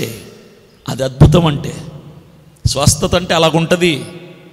12 సంవత్సరాలు రక్తస్రావం కలిగిన స్త్రీ స్వస్థత కోసం ఎక్కడెక్కడెక్కడో తిరిగేసి ఉన్న ఆస్తులన్నీ పోగొట్టేసుకొని క్రీస్తు ప్రభులు వారి పేరు విని ఆయన దగ్గరికి వెళ్తే ఆయన వస్త్రపు చెంగు ముట్టుకుంది, అంతే స్వస్థత వచ్చేసింది ఆవిడికి.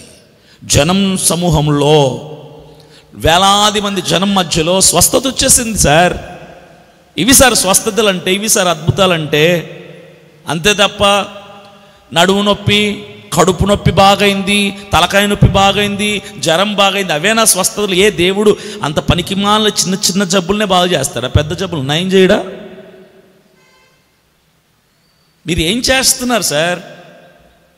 అసలు ఏంటి మీ సేవ విధానం? రీసెంట్గా విజయప్రసాద్ రెడ్డి గారు, ఆయనకు ఎందుకు అంత అవసరం చెప్పండి?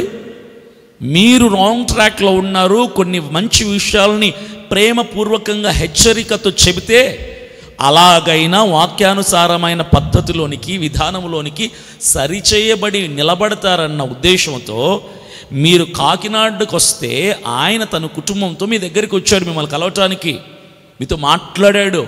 అనేక విషయాలు నిజంగా ఆయన అప్రిషియేట్ చేస్తున్నాను. ఆయన కూర్చోబెట్టి మిమ్మల్ని సొంత తమ్ముడికి చెప్పినట్టుగా చెప్పాడు, మీరు వెళ్తున్న వే రాంగ్, మీరు చేస్తున్నటువంటి విధానాలు తప్పు, ఈ అద్భుతాలు కరెక్ట్ కాదు, ఈ పేర్లు పిలవటం కరెక్ట్ కాదు అని హెచ్చరించి, బుద్ధి చెప్పి, మందలించి గద్దిస్తుంటే పక్కన పిల్లిలాగా కూర్చున్నారు సైలెంట్గా. మీరు ఒక్క మాట మాట్లాడుతున్నారా? ఒక్క మాటైనా మొహంలో రక్తం చుక్కలేదు మీకు ఆయన మాట్లాడుతుంటే. పరిశుద్ధ బైబిల్ గ్రంథంలో ఒక మాట ఉంటుంది, నీతిమంతుడు సింహము వలె ధైర్యముగా ఉండును. ఆయన వచ్చాడు, నీతిమంతుడు సింహములాగా వచ్చాడు మీ దగ్గరికి, మిమ్మల్ని వెతుక్కుంటూ మీ దగ్గరికి వచ్చాడు. నీతి అయినటువంటి వాక్యాన్ని అనుసరిస్తున్నవాడు కాబట్టి సత్యవాక్యాన్ని చేతపట్టుకుని వచ్చాడు మీ ముందుకి. పోనీ మీరేమైనా గట్టిగా మాట్లాడకుండా ఎవరికి ఛాలెంజ్ చేయకుండా వ్యక్తులా అంటే కాదు, బోల్డ్ సార్లు ఛాలెంజ్ చేశారు. ఎక్కడో ఒక సభలో చూశాను వీడియో, నువ్వు తిడుతూనే ఉండాలి, నేను మండుతూనే ఉండాలి, నువ్వు తిడుతూనే ఉండాలి, హై టెంపోతో, హై వాయిస్తో నువ్వు తిడుతూనే ఉండాలి, నేను మండుతూనే ఉండాలి, నీలాంటోళ్ళు ఉంటేనే నాలాంటోళ్ళు ఆశీర్వదించబడతారు. ఏంటి సార్ ఇవన్నీ? నీ వాళ్ళని పంపించు, నీ వాళ్ళని నువ్వు తంతారు, ఏంటి మాటలన్నీ? మరి ఆయన వచ్చాడు, ఆయన్ని పిలిచావు, ఎవరినో ఆయన రాలా, ఆయన వాళ్ళు రాలా. మరి విజయప్రసాద్ రెడ్డి గారు వచ్చారు కదా, వచ్చాడు కదా నీ దగ్గరికి, ఏం చేసావు? మీరు ఏం చేశారు సార్? అమ్మతేజ గారు ఏం చేశారు? వద్దన్నా, చాలన్నా, ఇంకెళ్ళిపోదామన్నా, వద్దులే అన్నా అని ఆయన్ని రిక్వెస్ట్ చేసుకుంటున్నారు తప్ప వాక్యానుసారమైన ఒక్క మాట చూపించగలిగారు మీరు? అన్న నేను చేస్తున్న బోధ వాక్యానుసారమే అని చెప్పటానికి మీరు ధైర్యం లేదు. మీలో నిజంగా నీతి ఉంటే, వాక్యానుసారమైన బోధ పరిచయం మీరు చేస్తుంటే, ఆ రోజు ఆయన ముందర సింహంలాగా నీతిగా కూర్చుంటారు. మీరు తలదించుకొని తప్పు చేసిన వాటిలాగా, ఏదో దోషిలాగా కూర్చుండిపోయారు మీరు ఆ రోజు. ఆయన అన్ని వాక్యాలతో మాట్లాడుతుంటే ఒక్క రెఫరెన్స్ మీరు చూపించలేకపోయారు. నేను చేస్తుంది ఈ ప్రకారమైన సేవన్నా, ఒక్కటి ఆధారమైన ఒక్క సేవ, ఒక్క వచనం, ఒక్క ఆధారం చూపించలేకపోయారు. ఎంతసేపు ఆయన విజయప్రసాద్ రెడ్డి గారు ఎంత మాట్లాడినా, ఆయనతో వచ్చిన సేవకుడు ఇంకొక ఆయన ఎంత మాట్లాడినా మీరు చెప్పే డైలాగ్ ఒక్కటే, మీ పిలుపు వేరు, నా పిలుపు వేరు. పిలుపు వేరేంటి? పేర్లు పెట్టి పిలిచే పిలుపా మీది? సేవ అంటే ఏంటి సార్? ఒకసారి చూసుకోండి హిస్టరీ, మన పూర్వీకులను చూడండి, ఎలా సేవ చేశారో మీకు అర్థమవుతుంది. ప్రాణాలు వదిలేశారు, కుటుంబాలు వదిలేశారు, ఆస్తులు వదిలేశారు, చంపబడ్డారు, హతసాక్షులు కాబడ్డారు. పేర్లు పెట్టి పిలవలేదు సార్ ఎవరు కూడా, ఎవ్వరు పేర్లు పెట్టి పిలవలా. మీకులాగా మీకు పట్టుకున్న జనం పిచ్చి విడిచిపోవాలని నేను ప్రార్థిస్తున్నాను. క్రీస్తు ప్రభులు వారి ఆ జనం పిచ్చి పట్టుకుంది మీకు, సోషల్ మీడియా పిచ్చి పట్టుకుంది సార్ మీకు. యూట్యూబ్, ఫేస్బుక్ కనుక తీసేస్తే మీలాంటి సేవకులు సగం మంది వెళ్ళిపోతారు సేవ మానేసి. యూట్యూబ్ ఆధారం, ఫేస్బుక్ ఆధారం చేసుకుని ఇలాంటి సాక్ష్యాలన్నీ అందరి మైకులు పెట్టి ఇంటర్వ్యూ ఏం సాధించుతామనుకుంటున్నారు సార్? పేర్లు పిలిచి ఏంటి మీరు సాధించేది? ఖండితమైన వాక్యాన్ని చెప్పండి సార్, పాపాన్ని ఖండిస్తూ బోధ చేయండి సార్. క్రైస్తవం అంటే లాభం కాదు, క్రైస్తవం అంటే సిలువని భుజాన మోసుకుని వెళ్ళటమని ప్రకటిస్తున్నారా మీరు? అన్ని చీప్ ట్రిక్సే. ఆ ఫేస్బుక్, యూట్యూబ్ ఎందుకన్నా కరోనాలో అది పబ్లిక్లోకి వచ్చేస్తుందో ఒక మెయిన్ ప్లాట్ఫామ్గా మీలాంటి వాళ్ళందరూ వాటిని తప్పుగా వాడేసుకుంటున్నారు. ఏం నేర్పిద్దాం అనుకుంటున్నారు సార్ క్రైస్తవ లోకానికి? మిమ్మల్ని చూసి సేవకులు చెడిపోతారు, మిమ్మల్ని చూసి క్రైస్తవులు వెర్రిగా పాడైపోతున్నారు. దేవుని నామం అన్యుల ఎదుట దూషింపబడుతుంది, అవమానపరచబడుతుంది మీ ద్వారా. మీకు 2 చేతులెత్తి నమస్కరించి చెప్తాను సార్, దయచేసి వదిలిపెట్టండి పనికి మాలినటువంటి ఈ పేర్లు పెట్టి పిలవడాలు, అద్భుతాలు చేస్తానని చెప్పటాలు. పోనీ ఒక పని చేద్దామా సార్, నేను ఒక 5 లక్షలు అప్పు చేసి ఒక మీటింగ్ పెడతా. 5 లక్షలు నేను అప్పు చేసి నా కడప ప్రాంతంలో ఒక మీటింగ్ పెడతాను, బహిరంగ సభ. అక్కడికి మీరు, మీ కుటుంబం అంటే మీరు, సిస్టర్ గారు మాత్రమే రావాలి. మీ పరిచారకులు ఎవ్వరు రాకూడదు. ఎందుకు రాకూడదు అంటున్నంటే, అక్కడ కూడా ఏమైనా చీప్ ట్రిక్స్ ప్లే చేస్తారేమో అని. నేను 5 లక్షలు ఖర్చు పెట్టి ఒక బహిరంగ సభ పెడతా. మీరు రండి, మీరు ఆ సభకు రండి, మీ ఫ్యామిలీ మాత్రమే రండి. మీరు డైరెక్ట్గా స్టేజ్ మీదకి మీకు వాక్యం చెప్పడానికి మైక్ ఇస్తాను నేను. మీరు అక్కడ పేర్లు పిలవగలరా చెప్పండి? నేను ఆహ్వానించిన 5,000 మంది జనమున్న మీటింగ్కి, నా సభకి నేను మిమ్మల్ని ఆహ్వానించి మీకు ప్రసంగం ఇస్తే పిలవగలరా పేరు? మీరు పిలవలేరు. నేను మీ యూట్యూబ్ మొత్తం చూశాను, మిమ్మల్ని ఎక్కడైతే ఎవరు ఆహ్వానించారో ఆ మీటింగ్లో మీరు పేర్లు పిలవటం లేదు. ఏ మీటింగ్లో మీరు పేరు పిలవరు. మీరు సొంత ఖర్చుతో మీ జనముతో పెట్టుకున్న మీటింగ్లోనే మీరు పేర్లు పిలుస్తున్నారు. ఎవరైనా ఆహ్వానించిన మీటింగ్లకు మీరు వెళ్ళి అల్లరి తప్ప పేర్లు పిలవటం లేదు. అక్కడ కేకలేస్తున్నారు, అల్లరి చేస్తున్నారు, ప్రజల మీద తల మీద చేయిబెట్టి నెట్టి ప్రార్థనలు చేస్తున్నారు. అంత తప్ప మిమ్మల్ని ఆహ్వానించబడినటువంటి మీటింగ్లో మీరు పేర్లు పిలవటం లేదు. ఎందుకు? పరిశుద్ధాత్మ దేవుడు మీతో రావటం లేదా? మిమ్మల్ని ఆహ్వానించిన మీటింగ్స్కి, మీరు ఇన్వైట్ చేయబడుతున్న మీటింగ్స్ ఏవైతే ఉన్నాయో అక్కడ పరిశుద్ధాత్మ దేవుడు రెస్ట్ తీసుకుంటున్నాడా? ఇంట్లో మీతో మీటింగ్కి రాలేదా? ఓహో, పరిశుద్ధాత్మ దేవుడు పేర్లు పెట్టి పిలవాలంటే మీ డబ్బుతో ఖర్చు పెట్టిన మీటింగ్లోనే పిలుస్తానని మీకు వాగ్దానం చేసినట్టున్నాడు. ఆయన ఒకడు దొరికాడు కదా మీకు, మీలాంటి వాళ్ళందరికీ. ఆయన చెప్పాడు, పరిశుద్ధాత్మ దేవుడు బలవంతం చేస్తున్నాడు. మరి పరిశుద్ధాత్మ దేవుడు చెబుతున్నప్పుడు ఎందుకు సార్ కొన్నిసార్లు తప్పుగా పిలిచేస్తున్నారు పేర్లు? ప్రశాంత్ అంటే అతని పేరు ప్రవీణ్ ఉంటుంది, ప్రవీణ్ అంటే అతని పేరు ప్రశాంత్ ఉంటుంది. ఎందుకు తప్పుగా పిలుస్తున్నారు కొన్నిసార్లు? దేవుడు కూడా పొరపాటు పడుతున్నట్టున్నాడు. అయితే దేవుడు కూడా తప్పు చేస్తున్నట్టున్నాడు. అసలు మీరు పిలిచే విధానం ఏంటి సార్? అది దయ్యాలు పిలిచినట్టుగా, సినిమాలలో విలన్లు మాట్లాడినట్టుగా.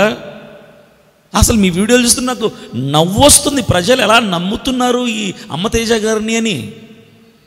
సభలోకి వెళ్ళిపోయారు, ఎక్కడో మరి తెలియదు. అది ఆవిడ అందరు నిల్చొని ప్రార్థన చేస్తుంటే కళ్ళు మూసుకొని ఆవిడ దగ్గర నిలబడి పక్కన నిల్చొని, లక్ష్మీ, ఏంటి సార్ అది పద్ధతి? ఏంటి సార్ లక్ష్మీ అనండి? ఇదేంటి దీర్ఘాలు రాగాలేంటి? లక్ష్మీ, ఏదో దొంగోడు బూచొని పట్టుకున్నట్టుగా ఆ పిలవటం ఏంటి? పద్ధతి ఏంటది? పరిశుద్ధాత్ముడు నిజంగా అలా పిలుస్తాడా? ఆ స్టేజ్ మీద ఒక ఆయన పిలిచేసి, నీ పేరు రామయ్య, ఏంటి సార్ అది? ఆ స్టైల్ ఏంటి? రజనీకాంత్ అనుకుంటున్నారు మీరేమన్నా? ఈ పద్ధతి ఏంటి సార్? మీరు పిలిచే పిలుపులో దేవుడు కనపడట్లా, మీ షో పుటప్ కనపడుతుంది. మిమ్మల్ని ఏదో షో చేసుకోవాలి, చేసుకోండి, బాగా చేసుకోండి సార్. ఏదో మీరు మారుతారు. లేదంటే ఈ మాటలు విన్న కొందరు సేవకులు, రానున్న సేవకులు, తయారవబోతున్న సేవకులు మీ రూట్లో రాకుండా ఉంటారని ఏదో చెప్తున్నాం అంతే. మీరు మారుతారని ఆశ నాకు లేదు. అలవాటు పడిపోయారు దానికి, మీరు మారరు. మీరు విజయప్రసాద్ రెడ్డి గారు చెప్పినా మారరు.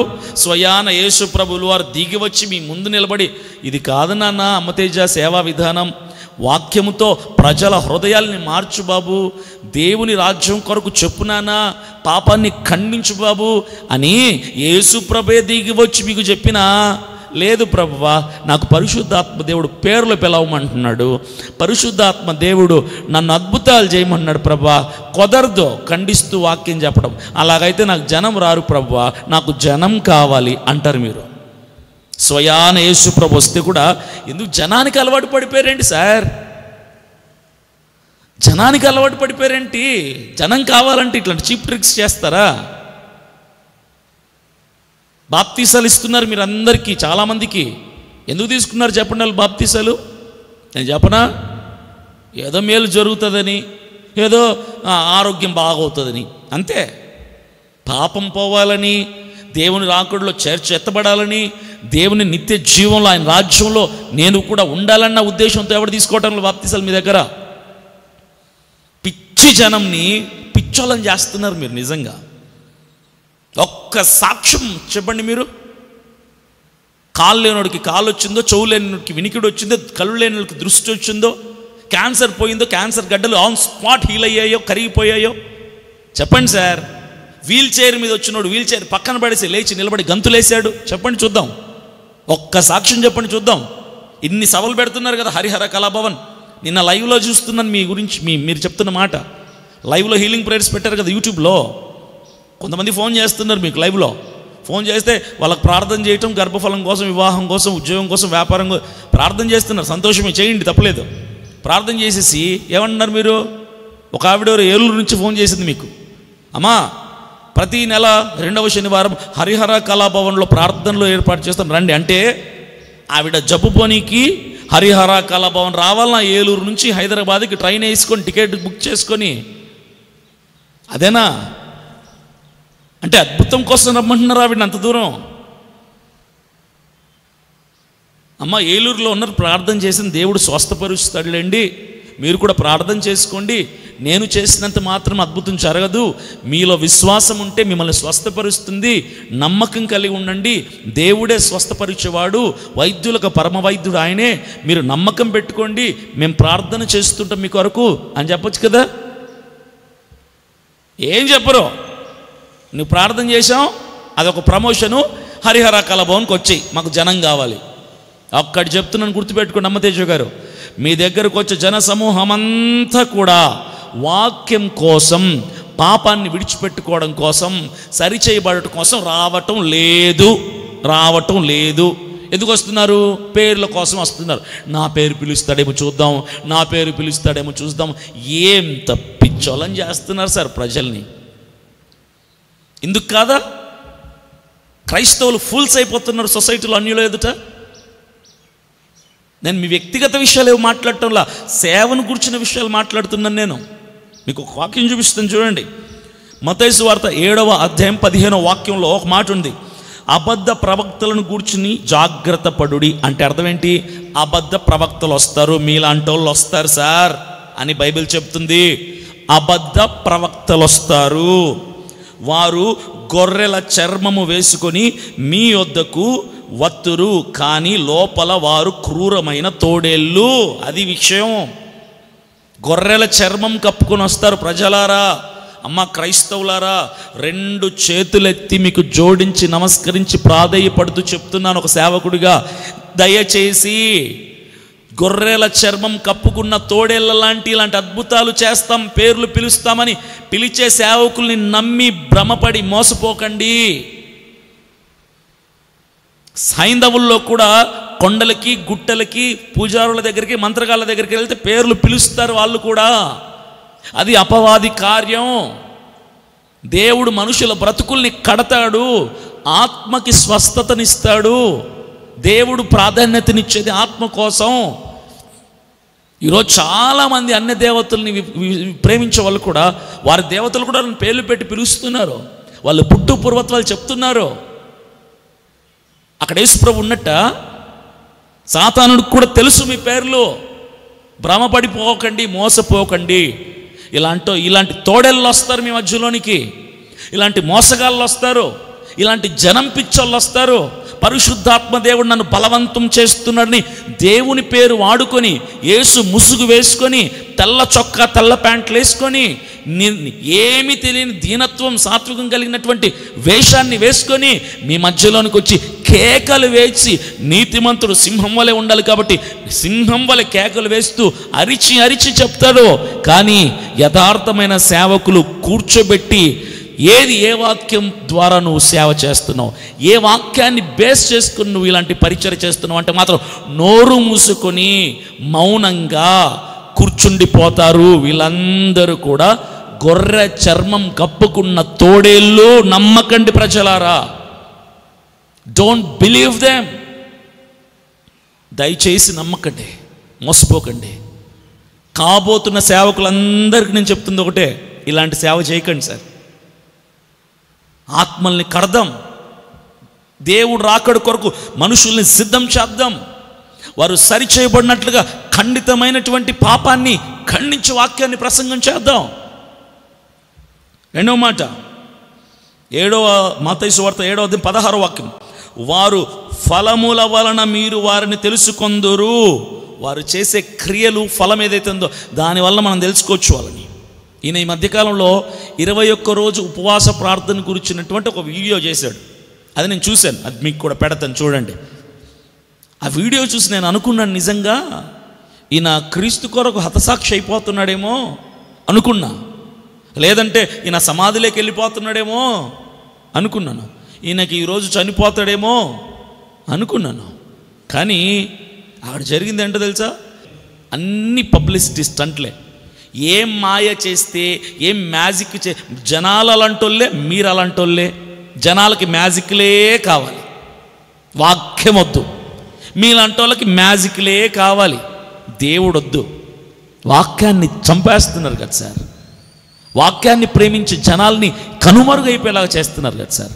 అద్భుతాలు అద్భుతాలు అద్భుతాలు పేర్లు పెట్టి పిలవటాలు, ఇదేనా పరిశుద్ధాత్మ దేవుడు మీకు నేర్పించింది? మనస్సాక్షి మీద చేసుకుని చెప్పండి మీరు. మత్తయి సువార్త 7వ అధ్యాయం 21వ వచనం, ఇక్కడ మీకు అర్థమైపోద్ది.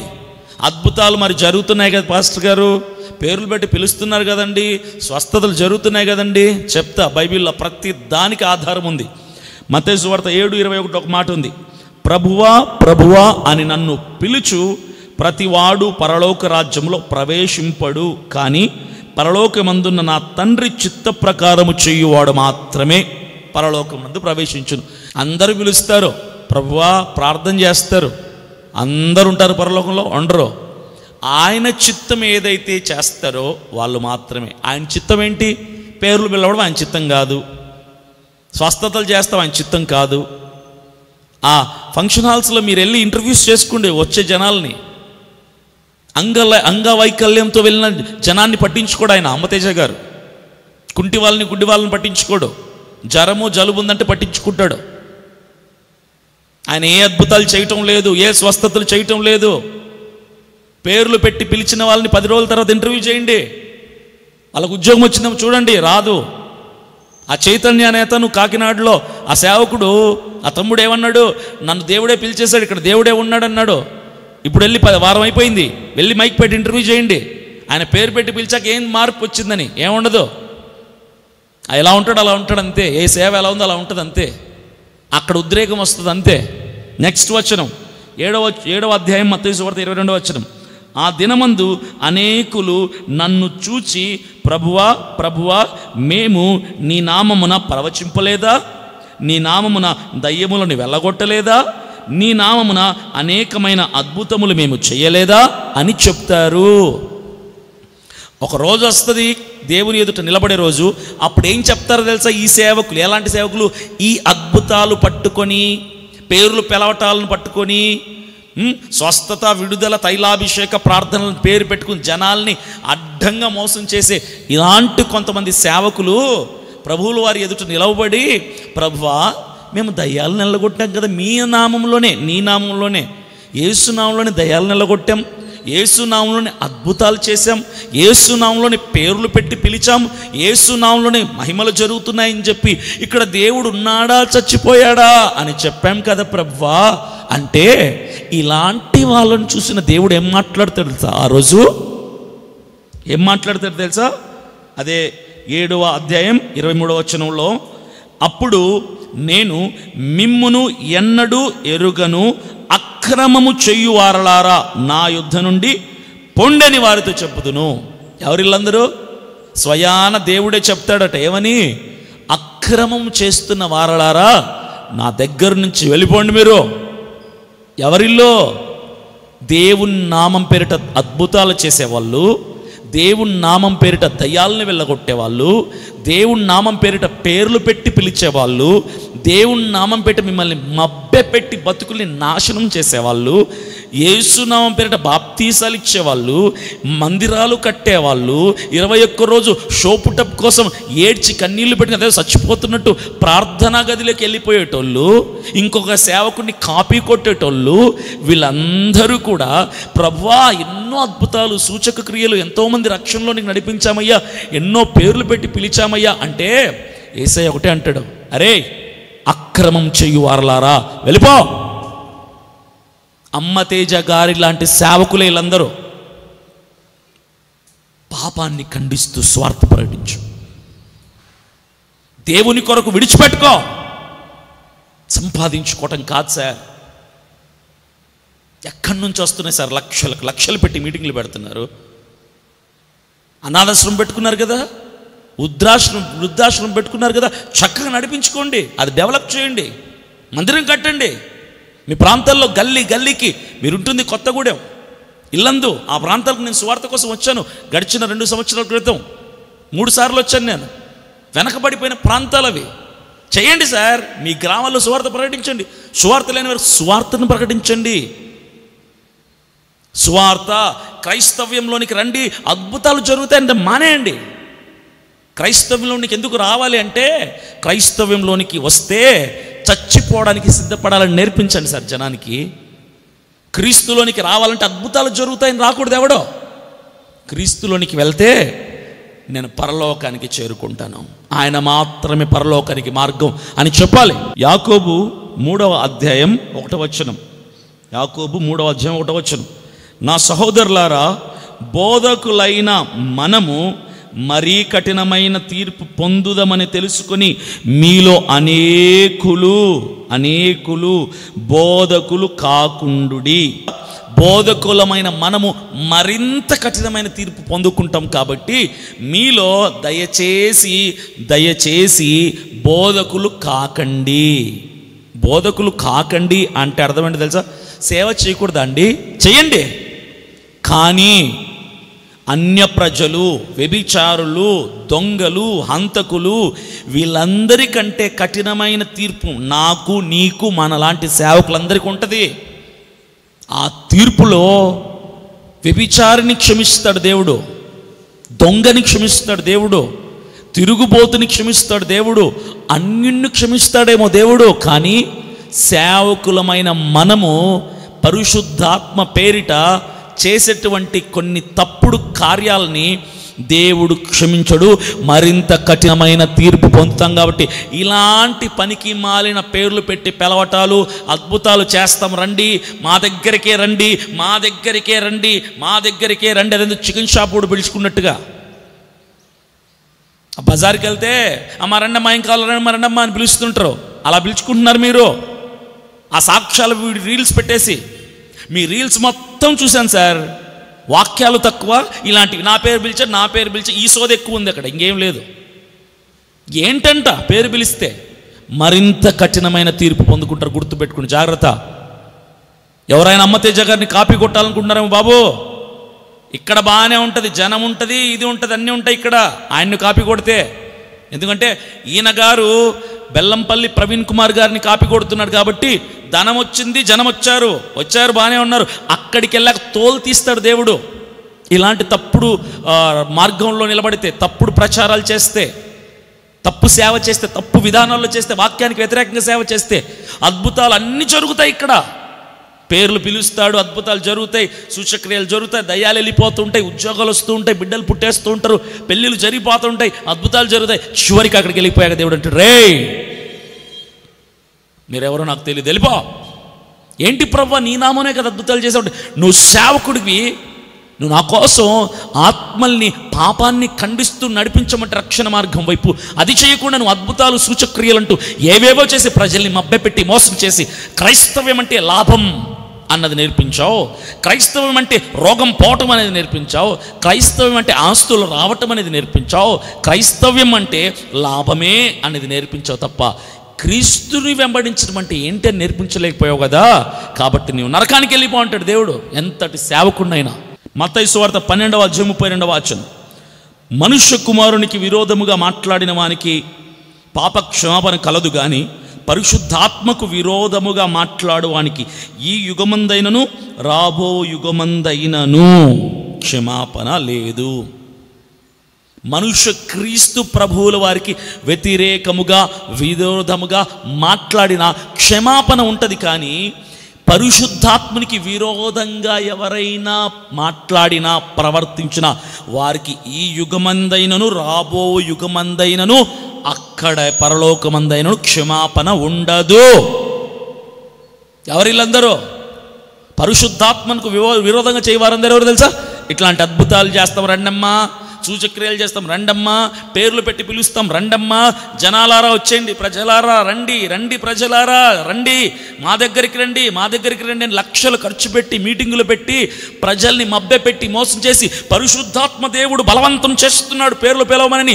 కొన్నిసార్లు తప్పు పేర్లు పిలుస్తూ, కొన్నిసార్లు రైట్ పేర్లు పిలుస్తూ, కొంతమందిని మాత్రమే చిన్న చిన్న జబ్బులను స్వస్థత చేస్తూ, పెద్ద జబ్బుల వాళ్ళని దూరం పెట్టేస్తూ, ఇలాంటి సేవ చేస్తున్నటువంటి వారు పరిశుద్ధాత్మ దేవుణ్ణి దుఃఖ పెడుతున్న వారు, పరిశుద్ధాత్మ దేవుణ్ణి కించపరుస్తున్న వాళ్ళు. ఈరోజు మీ వలన కాదా సార్ యూట్యూబ్లలో, ఫేస్బుక్లలో ట్రోల్స్ చేస్తున్నారు. క్రైస్తవులు మోసగాళ్ళు, సేవకులు మోసగాళ్ళు, నమ్మకండి. ఎందుకు? ఇట్లాంటి వాళ్ళ వల్లనే, ఇలాంటి వాళ్ళ వల్లనే. నేను ఒక్క అమ్మతేజ గారిని ఉద్దేశించి మాట్లాడట్లేదు, వ్యక్తిగతంగా నాకు ఆయన అంటే ఇష్టం, ఆయన మంచివాడు, కానీ సేవా క్రమంలో తప్పు క్రమం చేస్తున్నాడని చెప్తున్నాను. లూకా సువార్త 9:23 మరియు ఆయన అందరితో ఇట్లడెను, ఎవడైనను నన్ను వెంబరింపగోరిన ఎడల తనను తాను ఉపేక్షించుకొని ప్రతి దినము తన సిలువను ఎత్తుకొని నన్ను వెంబడింపవలెను. యేసయ్యని వెంబడించాలి అంటే, క్రైస్తవత్వంలోనికి రావాలి అంటే డబ్బులు వస్తాయి, మిద్దెలు వస్తాయి, కార్లు వస్తాయి, మేడలు వస్తాయి, పేరు వస్తుంది, జనం వస్తారు కాదు. యేసు ప్రభువుల వారిని వెంబడించాలంటే తనను తాను ఉపేక్షించుకొని, తనను తాను తక్కువ చేసుకొని, గర్వాన్ని, ఆ అహంకారాన్ని, అహంభావాన్ని విడిచిపెట్టి తన సిలువను తను భుజాన వేసుకొని వెంబడించవలను. ఇది క్రైస్తవ్యం అంటే. నా సొంత మాట కాదే, పరిశుద్ధ బైబిల్ గ్రంథంలో రాయబడిన మాట ఇది. ఇది ఎందుకు చెప్పట్లేదు మీరు ప్రజలకి? మీరు పెడుతున్న సభలు హనుమకొండ, విజయవాడ, కాకినాడ, విశాఖపట్నం, హరిహర కళాభవన్, హైదరాబాదు, ఈ ప్రాంతాల్లో మీ దగ్గరికి వస్తున్న జనాలకి క్రైస్తవ్యం అంటే ఆరోగ్యం బాగు చేసుకోవడం కాదు, క్రైస్తవ్యం అంటే పేర్లు పిలిచినంత మాత్రం ఆనందపడిపోవడం కాదు, క్రైస్తవ్యం అంటే లబ్ధి పొందుకోవడం కాదు, క్రైస్తవ్యం అంటే సిలువని మోసుకొని వెళ్ళటం, క్రైస్తవ్యం అంటే శ్రమల్ని భరించటం, క్రైస్తవ్యం అంటే ఆనందంగా ప్రాణాలని కూడా విడిచిపెట్టడం. ఎందుకు సార్ మీరు ఈ బోధ చేయటం లేదు? ఇది కదా అసలైన క్రైస్తవత్వం అంటే. ఇది పక్కన పెట్టేసి ఎందుకు తప్పుడు ప్రీచింగ్, రాంగ్ డాక్టర్ని ఇస్తున్నారు మీరు ప్రజలకి? ఏం చేద్దామనుకుంటున్నారు ప్రజల్ని? మరింత కఠినమైన తీర్పు పొందక ముందే దయచేసి మీ విధానాల్ని మార్చుకోండి. మత్తయి సువార్త 5వ అధ్యాయం 11వ వాక్యం, నా నిమిత్తము జనులు మిమ్మల్ని నిందించి హింసించి మీ మీద అబద్ధముగా చెడ్డ మాటలెల్లా పలుకున్నప్పుడు మీరు ధన్యులు. ఇది క్రైస్తవత్వం అంటే, ఇది సేవ అంటే. క్రీస్తు నిమిత్తం ఎవరైతే మిమ్మల్ని రాళ్లతో కొడతారో, ఎవరైతే ఉమ్మేస్తారో, ఎవరైతే అసహించుకుంటారో, ఎవరైతే తరిమి తరిమి కొడతారో, ఎవరైతే కత్తితో తలకాయ నరికేస్తారో, ఎవరైతే మిమ్మల్ని నిలువున పెట్రోల్ తగలెట్టేస్తారో, ఇవన్నీ వస్తాయి. నా పేరిట మీరు చేస్తే ఇవన్నీ నిందలు వస్తాయి, అప్పుడు మీరు ధన్యులు. ఇది ఎందుకు చెప్పట్లేదు మీరు సేవలో? మీ ప్రసంగాల్లో ఈ మాటలు ఎందుకు చెప్పట్లేదు మీరు? ఎంతసేపు స్వస్థతలు, అద్భుతాలు, పేర్లు పెట్టి పిలవటాలు, వాక్యం చూస్తే అది ఆమెలు చేస్తాడేసయ్యా, ఈ అద్భుతం చేస్తాడేసయ్యా, నీ కన్నీళ్లు తుడుస్తాడేసయ్యా, నీకు ఇల్లు కట్టిస్తాడేసయ్యా, ఇవే బోధలు చేస్తున్నారు తప్ప, అరే క్రైస్తవ్యంలోనికి వస్తే చంపబడాల్సి వస్తుంది. సిద్ధమేనా నువ్వు చచ్చిపోవడానికి? క్రీస్తు కొరకు బ్రతకటం కాదు నేర్పించాల్సింది, క్రీస్తు కొరకు చచ్చిపోవడం నేర్పించండి. ఒక్కడొస్తానే చూద్దాం మీ దగ్గరికి. మీ దగ్గరికి వస్తున్న పిచ్చి ప్రజలందరూ కూడా ఆ గుడికి, ఆ కొండకి, ఈ రాయి దగ్గరికి, ఆ చుట్టు దగ్గరికి, ఎక్కడెక్కడికో తిరిగేసి, ఆ మంత్రగాళ్ళ దగ్గరికి, ఈ పూజారుల దగ్గర తిరిగేసి, ఎక్కడా జబ్బు నయం కాకపోతే చివరిగా మీ యూట్యూబ్ చూసి మీరు చెప్తున్న అబద్ధపు సాక్ష్యాలు ఉన్నాయి కదా పలికిస్తున్నవి, నా పేరు పిలిచాడు ఇక్కడ దేవుడే ఉన్నాడు, ఇక్కడ దేవుడు పిలుస్తున్నాడని అవి చూసి వస్తున్నారు సార్ పిచ్చోళ్ళందరూ. వాక్యం కోసం రావటం లేదు మీ దగ్గరికి, అవి చూసి వస్తున్నారు సార్. అమ్మతేజ గారు, మీ దగ్గరికి వస్తున్న వాళ్ళందరూ మీరు యూట్యూబ్లో పెడుతున్నారు దొంగ సాక్ష్యాలు, వాటిని చూసి వస్తున్నారు. నా పేరు పిలుస్తాడేమో, అరే పేరు పిలిస్తే ఏంట్రా నాకు అని ఎవడు అనుకోవటం లేదు. కరెక్ట్గా పట్టుకున్నారు మీరు ప్రజల నాడి. ఏం చేస్తే నేను ఫేమస్ అవుతారో కరెక్ట్గా తెలుసుకున్నారు. నిజంగా మీరు ధన్యులే. క్రీస్తు కొరకు చచ్చిపోవడం నేర్పించడంలా, క్రీస్తు కొరకు చచ్చిపోవడం మీకు రావటంలా, ఏం చేస్తే జనాలు వస్తారో నేర్చుకున్నారు మీరు, ఎలా చేస్తే జనాలు వస్తారో నేర్చుకున్నారు మీరు. నెక్స్ట్ అదే మత్తయి సువార్త 5వ అధ్యాయం 12వ వచనం, సంతోషించి ఆనందించుడి, పరలోకమందు మీ ఫలము అధికమగును, ఈలాగున వారు మీకు పూర్వమందుండిన ప్రవక్తలను హింసించిరి. మన పూర్వీకులైన ప్రవక్తలందరూ హింసించబడ్డారు. పేర్లు పెట్టి పిలవలా, జనాల్ని ఆకర్షించుకోలా, క్రీస్తు వైపుగా ఆకర్షించారు. ఈరోజు క్రీస్తుని అడ్డం పెట్టుకొని మీరు ఆకర్షించుకుంటున్నారు ప్రజలందరినీ. ఏం చేస్తున్నారు? మన పూర్వీకులందరూ కూడా హింసించబడినలాగా మీరు కూడా హింసించబడతారు. ఇదేం కొత్త కాదు క్రైస్తవంలో. మిషనరీస్ అందరూ కొన్ని లక్షల మంది పేర్లు చెప్తాను నేను, అందరూ చచ్చిపోయారు క్రీస్తు కోసం, చంపబడ్డారు. భార్యల్ని, బిడ్డల్ని, కుటుంబాలని, ఆస్తులన్నీ వదిలేసి వచ్చి చచ్చిపోయారు సార్. మీకులాగా పిచ్చి స్వార్థను ప్రకటించలేదు కదా. ఒక గ్రామానికి వెళ్ళిపోయి అమెరికా నుంచి వచ్చేసి పేర్లు పెట్టి పిలిస్తే జనాలు వచ్చేవాళ్ళు, కానీ మార్పు వచ్చేది కాదు అక్కడ. ఈరోజు ప్రపంచానికి స్వార్థ విస్తరించబడిన దానికి కారణం ఏంటో తెలుసా? మిషనరీస్ వాళ్ళ ప్రాణాలు త్యాగం చేశారు, బైబిల్ని తర్జుమా చేశారు, రాని భాష నేర్చుకొని కష్టపడి స్వార్థను విస్తరింపచేస్తే మీరేం చేస్తున్నారు సార్? ఈరోజు మీరు చెప్పుకునే గొప్ప తత్వం ఏముంది చెప్పండి? షోపుటప్, వెనకల ఒక 6 మంది జనం, బ్యాక్గ్రౌండ్, బలగం, బాడీగార్డ్స్. మత్తయి సువార్త 19వ అధ్యాయం 29వ వాక్యంలో ఒక మాట ఉంది, నా నామము నిమిత్తము అన్నదమ్ములనైనను అక్క చెల్లెలనైనను తండ్రినైనను తల్లినైనను పిల్లలనైనను భూములనైనను ఇండ్లనైనను విడిచిపెట్టి ప్రతివాడును 100 రెట్లు పొందును, ఇది కాక నిత్య జీవమును స్వతంత్రించుకొనును. ఇది ఎందుకు చెప్పడం లేదు మీ బోధలో? క్రీస్తు ప్రభువుల వారి నిమిత్తం, క్రైస్తవ్యత్వం నిమిత్తం ఆస్తులనైనా, అమ్మ నాన్నలనైనా, బిడ్డలనైనా, ఇల్లునైనా, బండినైనా, పేరునైనా, ప్రాణమునైనా విడిచిపెట్టుకోవాల్సి వస్తుంది అని ఎందుకు చెప్పట్లేదు మీరు? లాభమే క్రైస్తవ్యం అంటే ఎందుకు చెప్తున్నారు? తప్పుడు బోధ. ఎందుకు సార్? ఎవరు నేర్పించారు సార్ మీకు? నాకు అర్థం కాదు. ఇవన్నీ చెడగొడుతున్నారు నెక్స్ట్ జనరేషన్ సేవకుల్ని మీరు. కొత్తగా సేవకు వచ్చేవాడు 10 మందిని చూస్తాడు, ఏ సేవకుల్లో వాడబడాలని. వాడికి మీరే నచ్చుతారు. ఎందుకో తెలుసా?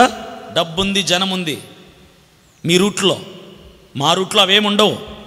స్వచ్ఛమైన సత్యమైన వాక్యం ఉంటుంది, పాపాన్ని ఖండించేటువంటి వాక్యం ఉంటుంది మా దగ్గర. జనం లేకపోవచ్చు, మీ దగ్గర ఉన్నది జనం లేకపోవచ్చు. అపోస్తుల కార్యములు 8వ అధ్యాయం 9వ వాక్యం, సీమోననొక మనుషుడు లోగడ ఆ పట్టణములో గారడి చేయుచు తానెవడో ఒక గొప్పవాడని చెప్పుకొనుచు సమరయ జనులను విభ్రాంతి పరుచుచుండెను. మరలా చదువుతానేనండి. సీమోనను ఒక మనుషుడు లోగడ ఆ పట్టణములో గారడి చేయుచు తానెవడో ఒక గొప్పవాడని చెప్పుకొనుచు సమరయ జనులను విభ్రాంతి పరచుచుండెను. అమ్మతేజ గారు, మీలాంటి కొందరు సేవకులు, వాళ్ళందరి లాంటి వాడే వీడు సీమోను అనేటువంటి వాడు. ఈ సీమోన్ అనేటువంటి వాడు అద్భుతాలు చేస్తాడు, అక్కడ మ్యాజిక్లు చేస్తాడు. గారడివాడు వీడు. సీమోన్ అనేటువంటి గారడివాడు, వాడి పని మ్యాజిక్లు చేయటం. ప్రజలందరూ ఆశ్చర్యపోయారు. సమరయ జనులందరూ వాడి చుట్టూ ఉండేవాళ్ళు. ఎందుకు తెలుసా? గారడీలు చేస్తున్నాడు. ఈరోజు ఫేస్బుక్లో కూడా ఒకటి వచ్చేసింది కొత్తది, హిప్నటైజ్. ఒక్క రోజులో హిప్నటైజ్ నేర్పించేస్తాం. మనం చూడంగానే పడిపోతారు జనం, చెయ్యి పెట్టంగానే పడిపోతారు జనం. వాళ్ళ పేర్లు మనం చూడకముందే చెప్పేసేయచ్చు, వాళ్ళు డోర్లో ఎంటర్ అవ్వకముందే వాళ్ళ పుట్టు పూర్వతాలు చెప్పేయచ్చు. ఇవన్నీ నేర్పిస్తాము, హిప్నటైజ్ నేర్పిస్తామని చెప్పి ఫేస్బుక్లో ఒకటి కోచింగ్ సెంటర్ స్టార్ట్ అయిపోయింది, హిప్నటైజ్. అక్కడ కూడా పరిశుద్ధాత్మ దేవుడేనా సార్? మీరు ఏం నేర్చుకున్నారో మాకేం తెలుసు? హిప్నటైజ్ నేర్చుకున్నారో లేదా ఇంకో ఏ టైజ్ నేర్చుకున్నారో, మొత్తానికి నేర్చుకున్నారు ఏదో. పరిశుద్ధాత్మ దేవుడు కాదు. మీరు నేర్చుకున్నారు ఏదో టెక్నిక్ నేర్చుకున్నారు, మీరు ఏదో గిమ్మిక్స్ నేర్చుకున్నారు. మీరు పేర్లు ఎలా పిలవాలి, మరి మనుషుల్ని పెట్టి పిలుస్తున్నారా? అది మీరు నేర్చుకున్న విద్యనా? అది అపవాది ద్వారా మిమ్మల్ని వాడుకుంటున్నటువంటి విధానమా? ఏదో ఒకటి ఉంటుంది కదా. పరిశుద్ధాత్మ దేవుడు కాదు. సీమోన్ అనే గారడివాడు సమరయ్య జనులని విభ్రాంతి పరుస్తూ ఉండేవాడు. అబ్బా ఏంట్రాయుడు, బా ఎంత గొప్పగా పిలిచేస్తున్నారా, పేరు ఎంత గొప్పగా అద్భుతం చేస్తున్నారా, ఎంత అసలు ఎలా సాధ్యమవుతుంది? నిజంగా దేవుడే. ప్రజలు పిచ్చోళ్ళు సార్. మీలాంటి వాళ్ళందరికీ ఈ పిచ్చి ప్రజలు ఆసరా. పిచ్చి ప్రజల్ని పట్టుకొని ఆట ఆడిస్తున్నారు మీలాంటి వాళ్ళందరూ. మీలాంటోడే సార్. ఆ సీమోన్ అనేటోడు కూడా గారడివాడు. ప్రజలందరూ ఆశ్చర్యపోయేటోళ్ళు వారిని చూసి. నెక్స్ట్ 10వ వచనం, కొద్దివాడు మొదలుకు గొప్పవాని మట్టుకు అందరూ దేవుని మహాశక్తి అనబడిన వాడు ఇతడే అని చెప్పుకొనుచు అతన్ని లక్ష్యపెట్టిరి. అతన్ని చాలామంది సమరయ్య ప్రజలందరూ ఏమనుకున్నారు తెలుసా? ఇతని దగ్గర దేవుడున్నాడు, దేవుడే ఇతన్ని గొప్పగా వాడుకుంటున్నాడు అని ప్రజలందరూ నమ్మేశారు సీమోన్ అనేటోన్ని. ఆ సీమోన్ అనే మెజిషియన్ని, గారడివాన్ని, వాడు చేస్తున్నటువంటి ఆశ్చర్య కార్యాలు చూసి ఆ సమరయ్య ప్రజలందరూ ఏమని నమ్మారు తెలుసా? ఇతనిలో దేవుడున్నాడు. దేవుడు లేకపోతే ఎలా జరుగుతాయి కార్యాలు? దేవుడు లేకపోతే ఎలా పిలుస్తాడు పేర్లు? దేవుడు లేకపోతే ఎలా చేస్తాడు ఇలాంటి అద్భుతం అని ప్రజలందరూ నమ్మేశారు. ఏమని? దేవుడే ఇతనిలో ఉన్నాడు. మిమ్మల్ని నమ్ముతున్నారు కదా అమ్మతేజ గారు, మీలాంటి సేవకుల్ని కొంతమంది జనం నమ్ముతున్నారు కదా మీలో దేవుడున్నాడని. అలాగా ఆ రోజు సీమోను అనే గారడి వాడిని కూడా ప్రజలు నమ్మారు, ఇతనిలో దేవుడున్నాడని. మిమ్మల్ని నమ్ముతున్నారు ఇప్పుడు మీలో దేవుడున్నాడని. లేడు. ఆ సీమోను అనే గారడి వాడిలో దేవుడు లేడు, మీలో దేవుడు లేడు. కేవలం మీ మాయలు, మంత్రాలు, తంత్రాలు, మీరు నేర్చుకునే విద్య, మీ కుతంత్రాలు, పరిశుద్ధాత్మ దేవుని పేరిట మీరు చేసే తప్పుడు పనులు తప్ప దేవుడు లేడు. మీరు కూడా గారడి వాళ్ళే. అద్భుతాలు చేస్తాం, జ్యోతిష్యం చెప్తాం, మీ పుట్టు పూర్వత్వాలు చెప్తాం, జాతకాలు చెప్తాం, మీరు కూడా అవే అన్నమాట.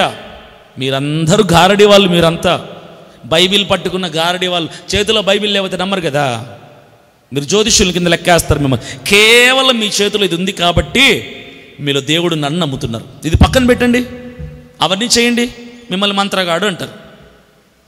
అదే నా చేతిలో బైబిల్ లేకపోయినా నేను వాక్యం చెప్పాను అనుకో, దేవుడే మాట్లాడుతున్నారు అనుకుంటారు. అదే మీరు బైబిల్ పెట్టి పక్కన పెట్టి మీరు పేర్లు పిలవటాలు, అద్భుతాలు చేయటాలు చేస్తామని చెప్పండి, మాయగాడు, మంత్రగాడు, జ్యోతిష్యుడు జనం వస్తారు. అప్పుడు కూడా బైబిల్ ఉండదు, అంతే. మీలో పరిశుద్ధాత్మ దేవుడు ఉన్నాడు, అంతే. జనం పిచ్చోళ్ళు సార్, గారడి వాళ్ళు మీరందరూ. ఫైనల్గా బైబిల్లో ఉన్నారు మీలాంటి వాళ్ళు కూడా. అందుకే ఉదాహరణగా పెట్టాడు దేవుడు. క్రైస్తవత్వం అంటే క్రీస్తు కొరకు శ్రమలు పడటం, గుర్తుపెట్టుకోండి. క్రైస్తవత్వం అంటే క్రీస్తు కొరకు చచ్చిపోవడానికి కూడా తెగించటం. క్రైస్తవత్వం అంటే లాభాలు శరీర సంబంధమైన స్వస్థతలు కాదు, ఆత్మీయ స్వస్థత. Healing for the soul, not for the body. శరీరానికి స్వస్థత కాదు క్రైస్తవం అంటే, ఆత్మకు స్వస్థత. పేర్లు పెట్టి పిలిపించుకోవడం కాదు క్రైస్తవం అంటే, పేరు పెట్టి పిలిచిన క్రీస్తు కొరకు చచ్చిపోవటం స్వస్థత అంటే. అద్భుతాలు అంటే అవి కాదు.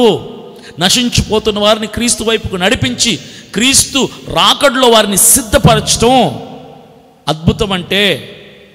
ఈరోజు ఇక్కడ కలిసి ఉన్న మనమందరం రేపటి రోజున వాక్యానికి కట్టుబడి వాక్యానుసారమైన జీవితాన్ని జీవించి క్రీస్తు ప్రభువుల వారిని ఆయన సింహాసనం మీదట, ఆయన రాజ్యంలో, నిత్య జీవంలో మనమందరం కలుసుకోవటం అద్భుతం అంటే.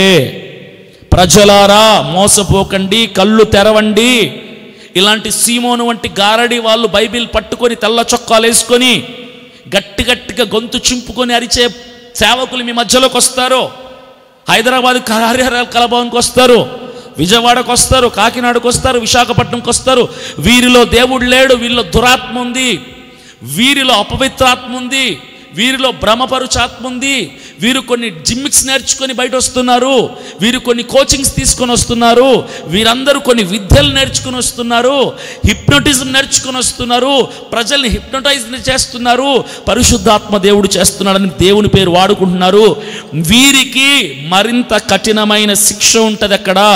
దయచేసి ప్రజలారా ఇలాంటి సేవకుల్ని నమ్మకండి, వీళ్ళకు బుద్ధి చెప్పండి, వీళ్ళని మార్చండి.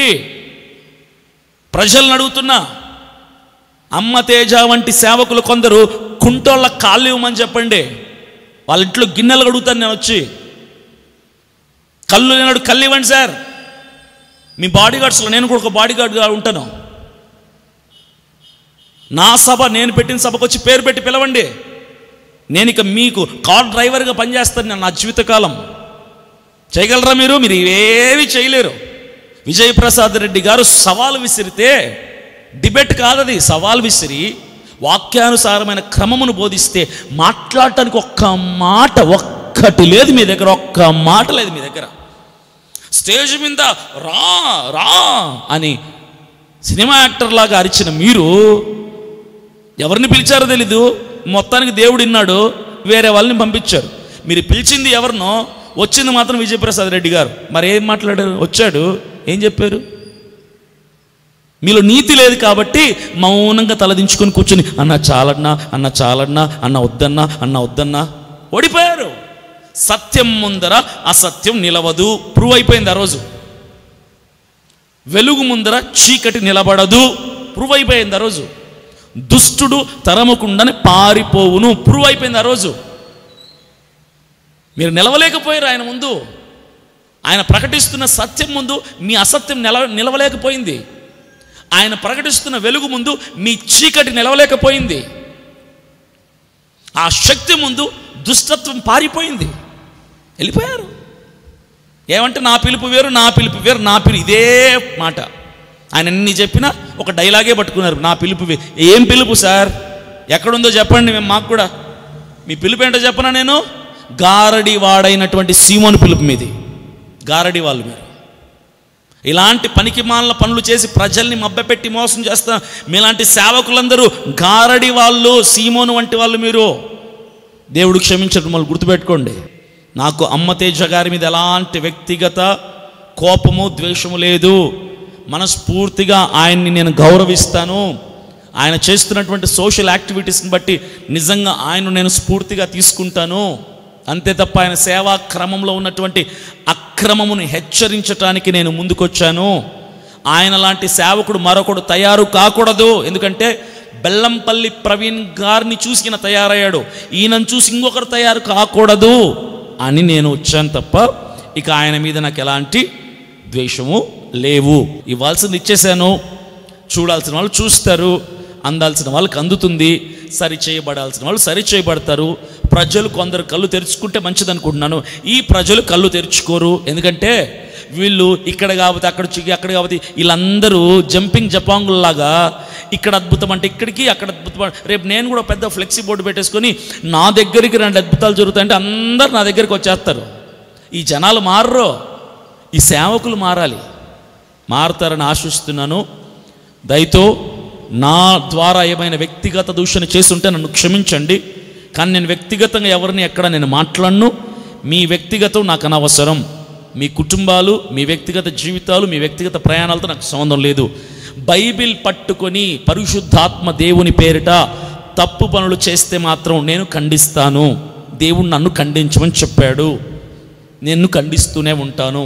ఇది దేవుడు నాకు అప్పచెప్పినటువంటి మరో బాధ్యత. ప్రార్థన చేసుకొని ఈ యొక్క అంశాన్ని ముగించేస్తాను. మహాపరిశుద్ధుడైన దేవా, మీకు స్తోత్రం. నా జత పని వాడినటువంటి సేవకులు అమ్మతేజ గారిని బట్టి ప్రార్థిస్తున్నాను. ఆయన చేస్తున్న సేవా క్రమముని మీరు మార్చండి ప్రభువా. దేవుని పేరిట మరి తెలిసో తెలియకనో ఆయన చేస్తున్నటువంటి వికృత చేష్టలు, అక్రమాలు, పరిశుద్ధాత్మకు వ్యతిరేకముగా పిలుస్తున్న పేర్లు, చేస్తున్నటువంటి చిన్న చిన్న స్వస్థతలు, జనాల్ని రాబట్టుకోవడానికి చూపిస్తున్నటువంటి, నన్ను పిలుస్తున్నటువంటి సాక్ష్యాలు, ఇవేవి కాకుండా వాక్యం కొరకు బ్రతకటానికి ఆయనకు నేర్పించండి. క్రమబద్ధమైనటువంటి వాక్యానుసారమైన సేవ చేయటానికి ఆయనకు మీరు నేర్పించండి ప్రభు. మీరు ఆయనకు తోడుగా ఉండండి. ఆయనని, ఆయన బిడ్డల్ని, ఆయన సతీమణిని, ఆ కుటుంబాన్ని మీరు దీవించండి. ఆయన దగ్గర ఉన్న పరిచారకుల్ని, వారి కుటుంబాలను దీవించండి. ఆయన సంఘాన్ని మీరు దీవించండి. ఆయన సేవ చేస్తున్న ప్రాంతాన్ని మీరు దీవించండి ప్రభు. చక్కగా ఇక ఎన్నడూ ఇలాంటి అక్రమమైన మార్గంలో కాకుండా సక్రమమైనటువంటి మార్గంలో పాపముని ఖండిస్తూ మీ రాజ్యం కొరకు ఆత్మల్ని కట్టే బాధ్యతని ఆయనకు అప్పచెప్పండి. సీమోను గారడివాడని సీమోనులాగా సేవ కాకుండా మనుషుల్ని మభ్యపెట్టి, మనుషుల్ని విభ్రాంతిపరిచి, మనుషుల్ని ఉద్రేకపరిచే సేవ కాకుండా నిజమైనటువంటి సేవ, క్రీస్తు కొరకు చచ్చిపోదాం అన్నటువంటి స్వార్థ ఆయన ప్రకటించడానికి సహాయం చేయమని, నా మాటల్లో ఎక్కడైనా వ్యక్తిగత దూషణ ఉంటే దయతో ప్రభువా నన్ను క్షమించమని మీ దాసుడైన నన్ను నేను మీ హస్తాలకు చెప్పుకుంటూ శ్రేష్టమైన యేసయ్య పరిశుద్ధ నామం పేరిట ప్రార్థిస్తున్నాను తండ్రి. ఆమేన్, ఆమేన్, ఆమేన్. అందరికీ వందనాలు. God bless you. Thank you.